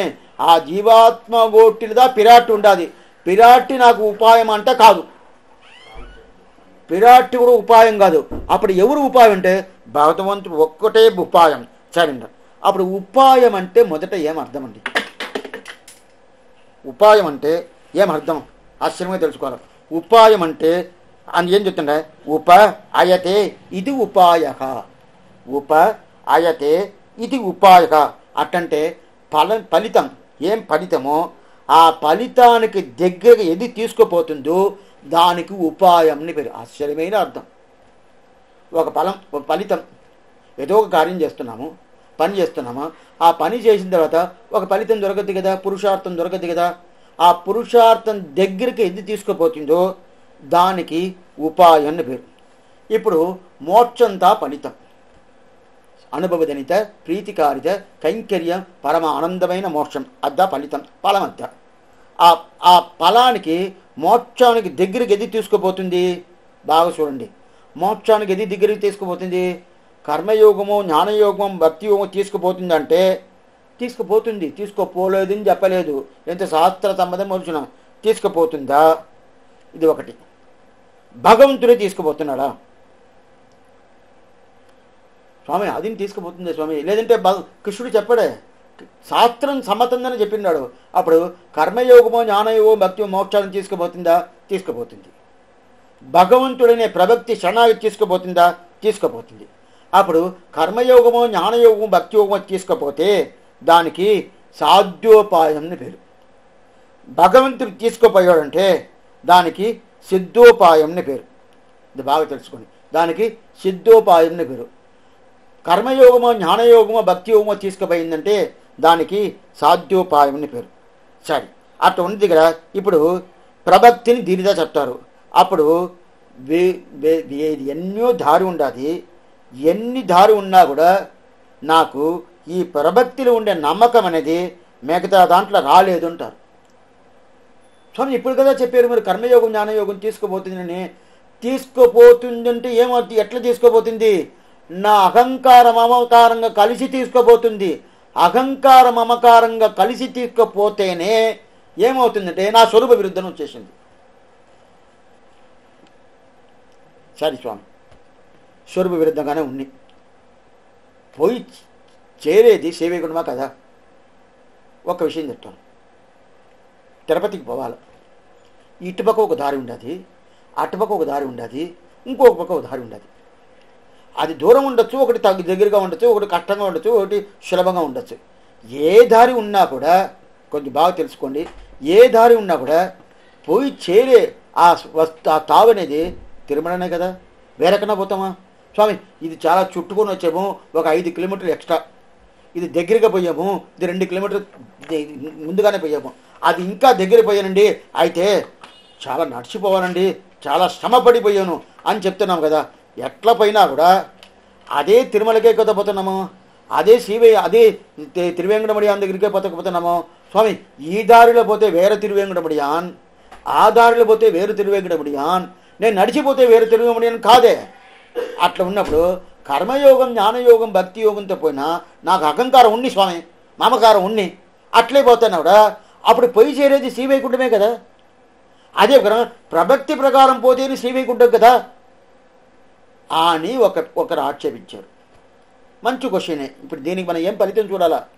అదే శ్రీవైకుంఠం కదా. అట్టయితే ప్రభక్తి ఏం చెప్తుంది, కర్మన్యాగం ఏం చెప్తుంది, శ్రీవైకుంఠ ఫలితం ఏం చెప్తుంది, ఈ 3 చూడాలి. ప్రభక్తి ఏం చెప్తుంది చూసేసాము, వాడు తప్ప మిగతా దారి లేదా అనుకుంటేదా ప్రభక్తి. కర్మజ్ఞాన భక్తి యోగం ఏం చెప్తుంది, వాడు దారిగా ఉండొచ్చు, నేను దారిగా ఉంటాను, నేను తీసుకుపోవాలని తీసుకుపోతాను, వాడిని పోవాలంటే తీసుకుపోతాను, అది ఒప్పుకుంటుంది.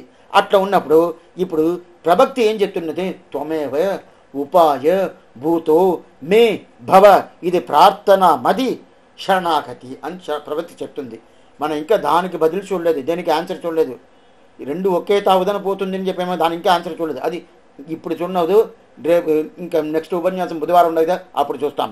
ఇప్పుడు త్వమేవ ఉపాయ భూతో మే భవ ఇది ప్రార్థనామది శరణాగతి అని చెప్పినప్పుడు నువ్వే నాకు ఉపాయంగా ఉండాలా అని చెప్పి, నువ్వే నాకు మోక్షాన్ని ఇవ్వాలా, నీ తిరువడి పట్టుకొని నీ దగ్గరికి నేను వస్తాను, ఇదిదా శరణాగతి ప్రభక్తి శాస్త్రం చెప్తుంది. ఇప్పుడు నా ప్రయత్నం దాంట్లో ఏదైనా ఉండదా?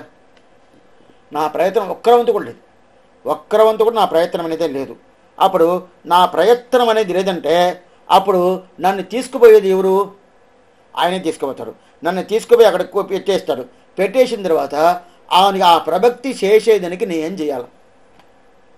ఆ ప్రభక్తి చెయ్యాలంటే నేను ఆచార్య సంబంధం పెట్టుకోవాలి, ఆచార్య సంబంధం తీసుకోవాలి కదా. ఆచార్య సంబంధం తీసుకోవాలంటే అప్పుడు దీనికి ఏం స్వామి దారి? ఎట్లా తీసుకున్నది? 74 సింహాసనాధిపతులు వాళ్ళ ద్వారా ఈ పంచ సంస్కారం చేసుకోవాలి. వాళ్ళ ద్వారా పంచ సంస్కారం అంటే ఏమర్థం? తాపక, పుండ్రక, తథానామక, మంత్రో, యాగస్య పంచమక, దానితో పంచ సంస్కారం చెప్తారు. ఆ పంచ సంస్కారం చెప్పినప్పుడుదా ఆచార్య సంబంధం మనకు దొరకద్ది. ఆచార్య సంబంధం అంటే ఏమర్థం? రామానుజ సంబంధం మనకి దొరకద్ది. రామానుజ సంబంధం దొరికితే ఏమర్థం? రామానుజ సంబంధం ఎవరికంతా ఉంటుందో వాళ్ళకి మోక్షమని నంబరి వాళ్ళు చెప్పేశాడు. ఆయన ఎప్పుడు స్వామి చెప్పాడు? పాల్గొన మాసం ఉత్తర పాల్గొన నక్షత్రం ఆ రోజు శ్రీరంగనాథుడు శ్రీరంగనాయకుడు ఇద్దరు కలుస్తారు. ఎక్కడ? తాయారు సన్నిధిలో. ఆ తయారు పంగుని ఉత్తర మండపం దానికి పేరు. అక్కడ కలుస్తారు. కలిసిన తర్వాత ఆ రోజు గద్దెత్రయం చేయిస్తాడు స్వామి రామానుజుల వారు. ఇది 1000 సంవత్సరం ముందే జరిగింది. అన్ని రోజులు 364 రోజులు వదిలేశాడు. ఆ ఒక్కరోజు సెలెక్ట్ చేశాడు. సెలెక్ట్ చేసి నేరుగా భగవంతుడు ముందు పోయి నిలిచాడు. ఏం కావాలన్నాడు. గద్దెత్రయం చేయించను. భగవన్నారాయణ అభిమనాను రూప స్వరూప రూప గుణ విభవైశ్వర్య శీలా అసంఖ్యేయ కళ్యాణ గుణగణ భగవతీం నిత్యాన భావిని నిరవధ్యాం దేవదేవ దివ్యవంశం అగల జగన్మాతరం అస్మన్మాతరం అశరణ్య శరణ్య అనన్య శరణగా శరణమగం ప్రభక్తిని ఆయన శరణాగి చేశాడు. సరే నీకేం కావాలన్నాడు. ఏం లేదు, నాకు నా సంబంధులు ఉండేటోళ్ళకి మోక్షం కావాలన్నాడు. అస్తుతే ఇచ్చేసానంటాడు. ఎందుకోసం ఆ రోజు సెలెక్ట్ చేశాడంటే పిరాటి పక్కన ఉండాలి కదా. ఆ రోజు ఒక్కరోజే కలిసేది. దానికే సేర్తి అంటారు. ఆ సేర్తి రోజు ఈయన కాదని చెప్పను కాదు. పిరాటుడు ఏంది నువ్వు ఈయనంటాడు, ఆయన వచ్చి అడిగినప్పుడు ఈయనంటాడు అంటే ఇదే ఇచ్చేస్తాను. కొన్ని ఇంట్లతో ఇలాగ ఉంటుంది. ఏ తప్పు లేదు, పెరుమాలే అట్లదా ఉండడు. అందువల్ల మా ఇంట్లోనే అదే ప్రకారం ఉంటాయని చెప్పుకోవచ్చు. ఎందువల్ల చెప్తున్నా అంటే ఆ ప్రకారం ఆ రోజు ఇచ్చేసాడు కదా. అప్పుడు ఆయన సంబంధం అనే ఒక సంబంధాన్ని ఇచ్చిన తర్వాత మనం ఏం చెయ్యాలా? ఆయన సంబంధానికి అర్హత అవ్వాలి. ఆయన సంబంధానికి అర్హత అవ్వాలంటే ఆయన 74 మందిని ఆయన సింహాసనాదులని ఆయన ఏర్పాటు చేశాడు. ఈ ప్రకారం ఈ పరంపరలో వచ్చిన వాళ్ళు ఎవరైనా సమాషణం చేయకూడదు. ఇది కొంచెం బాగా తెలుసుకోవాలి. సమాషణం స్వామి నాకు అధికారం ఉండాలి, నేను చాలా బాగా అన్నీ తెలుసుకున్నాను, శాస్త్రాంతా బాగా ఇస్తున్నాను, అందువల్ల సమాషణం చేసే యోగ్యత నాకు ఉండాలి అని చెప్పచ్చు అంటే చెప్పను కాదు. అది ఎట్లాంటి బ్రాహ్మణుగా ఉన్నా కూడా ఆ పరంపరలో రావాలా. ఆ పరంపరలో వస్తేదా వాళ్ళకి సమాషణం చేసే యోగ్యత ఉండాలి. ఆ ప్రకారం ఆ పరంపరలో 74 సింహాసన పరంపరలో వచ్చిన సమాసనం దగ్గర వాళ్ళు పోయి చేసుకోవాలా. అప్పుడు చేసుకునేటప్పుడు అప్పుడు వాళ్ళు ఏం చేస్తారంటే వాళ్ళని ఆచార్యులు పెద్దగా ఏం చేయలే. ఏమంటే రామానుజ సంబంధం మనకు దొరకాల. రామానుజ సంబంధం దొరకాలంటే ఆ సంబంధం జ్ఞానం వల్ల మనకు మోక్షమే. కానీ స్వామి నేను శ్రీభాష్యం తెలుసుకున్నాను, శ్రీవచన భూషణం తెలుసుకున్నాను, తిరుపావ పూర్తిగా నేర్చుకున్నాను, ఇదన్నీ చేసుకున్నాను, అదన్నీ నేర్చుకున్న దానివల్ల నాకు మోక్షం అంటే కాదు. స్వామి మంచి కాలం చెప్పారు, అదంతా నేర్చుకోవాలనుకున్నాను, ఇటువంటి నేర్చుకోవద్దు అంటే నేర్చుకోవాలా. అట్టయితే దానివల్ల మోక్షం కాదనే. ఇది నేర్చుకున్న వల్ల ఏం తెలుస్తుందంటే ఇది నేర్చుకున్న దానివల్ల మోక్షం కాదు, భగవద్ అనుగ్రహం వల్ల మోక్షమని ఇది నేర్చుకున్న దానిలో తెలుస్తాం.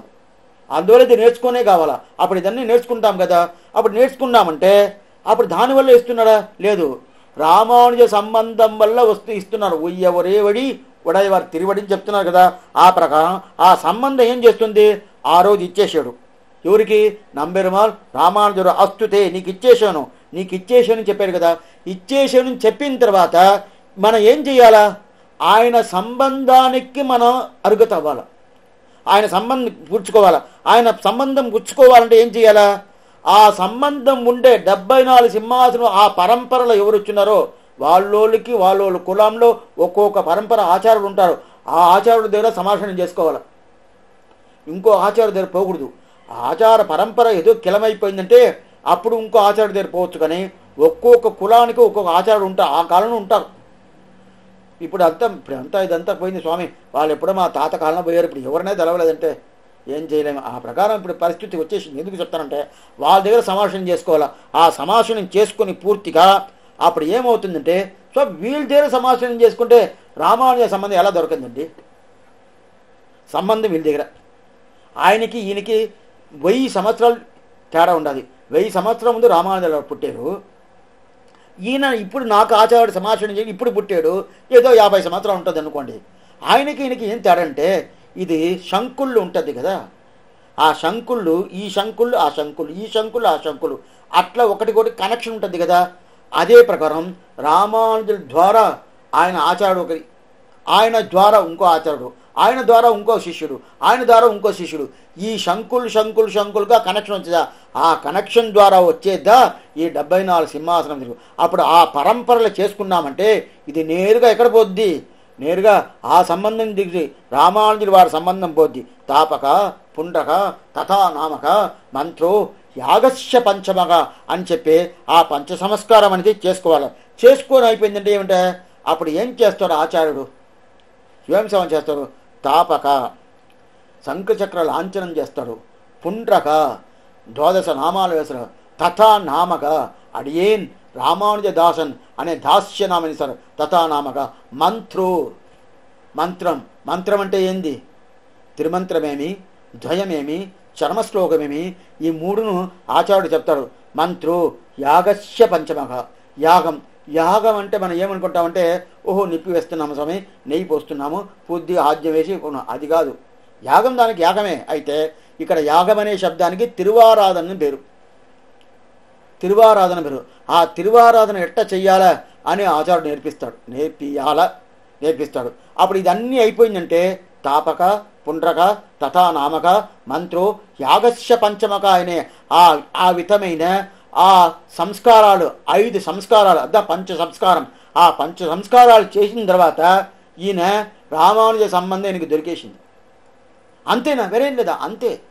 అయితే దాని తర్వాత ఈ ఆచార్యుడుడే నేరుగా పెరుమాళ్ దగ్గరికి పోతాడు. పొయ్యేసి అక్కడ ఒక విన్నపం చేస్తాడు. విన్నపం అంటేనే ఒక ప్రార్థన చేస్తాడు. ప్రార్థన ఏం ప్రార్థన? ఆశ్చర్యమైన ప్రార్థన. ఆ ప్రార్థనదా మనకు మోక్షం తీస్తుంది. ఆ ప్రార్థన ఏమి?